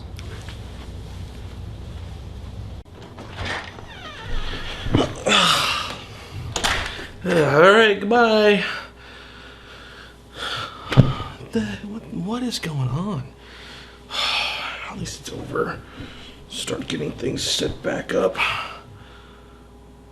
Oh, okay. Well, I guess the curse has been lifted. Well, this has been a weird night. Definitely fun to revisit Luigi's Mansion, though. Holds up really well.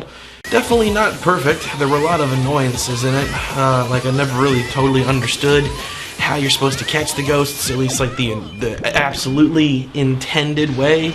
I was just messing with the control like a maniac, and that seemed to work most of the time, but there were times where it didn't seem to work the best. So wasn't totally sure, but it was still interesting. Never really liked having to go between the basement and the attic. There's a fast travel method to go down, but there should have been like, I don't know, like an elevator maybe to take you up. I mean, it is like a 4-story house. And it's, you know, it's got millions of dollars worth of stuff in it. You'd think that there'd be some kind of little basic elevator. Yeah. Only other real complaint is that it was too easy. It was a lot harder when I was a kid, but, you know, I was a kid. I'm not good at video games when I was a kid. I struggled with, like, every game that I owned that was like this, at least at first. I remember getting stuck in this game in that storage room after the ballroom, where you had to press the button to release the booze. I got stuck there, and I put the game down for almost 2 years, and then I came back to it, and I ended up going through it.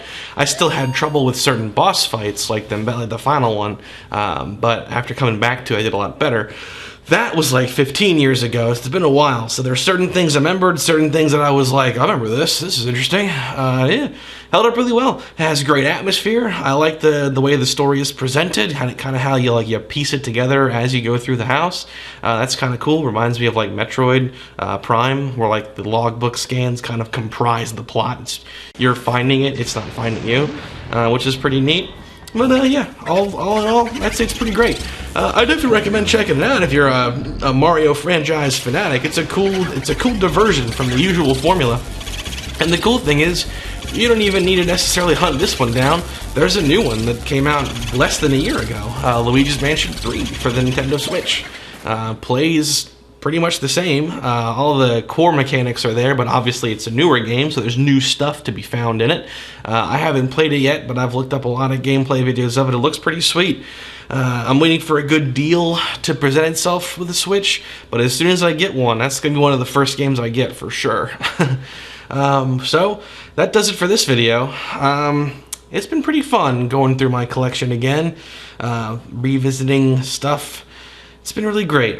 Who knows what the future holds? There are some more specific games I know I want to do in the near future, but I'm also going to start playing games that I haven't played before that are from that era. So like original Xbox, PS2, GameCube, N64, even further back. Stuff that I haven't played before that either I knew of as a kid but never got a chance to play, and now I finally own it, so it's like a first impression kind of thing. But I'm definitely going to do more revisits.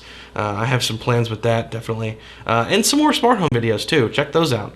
I have a video on Logitech Harmony Elite programming, and I have a video on how to synchronize hue lights to your Xbox or PlayStation 4, which is pretty sweet.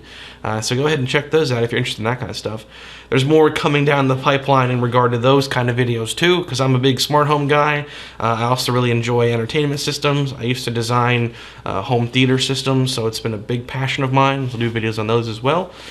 So definitely keep an eye out. There's going to be more coming for sure. But thank you for joining me here. I'll see you guys in the next video.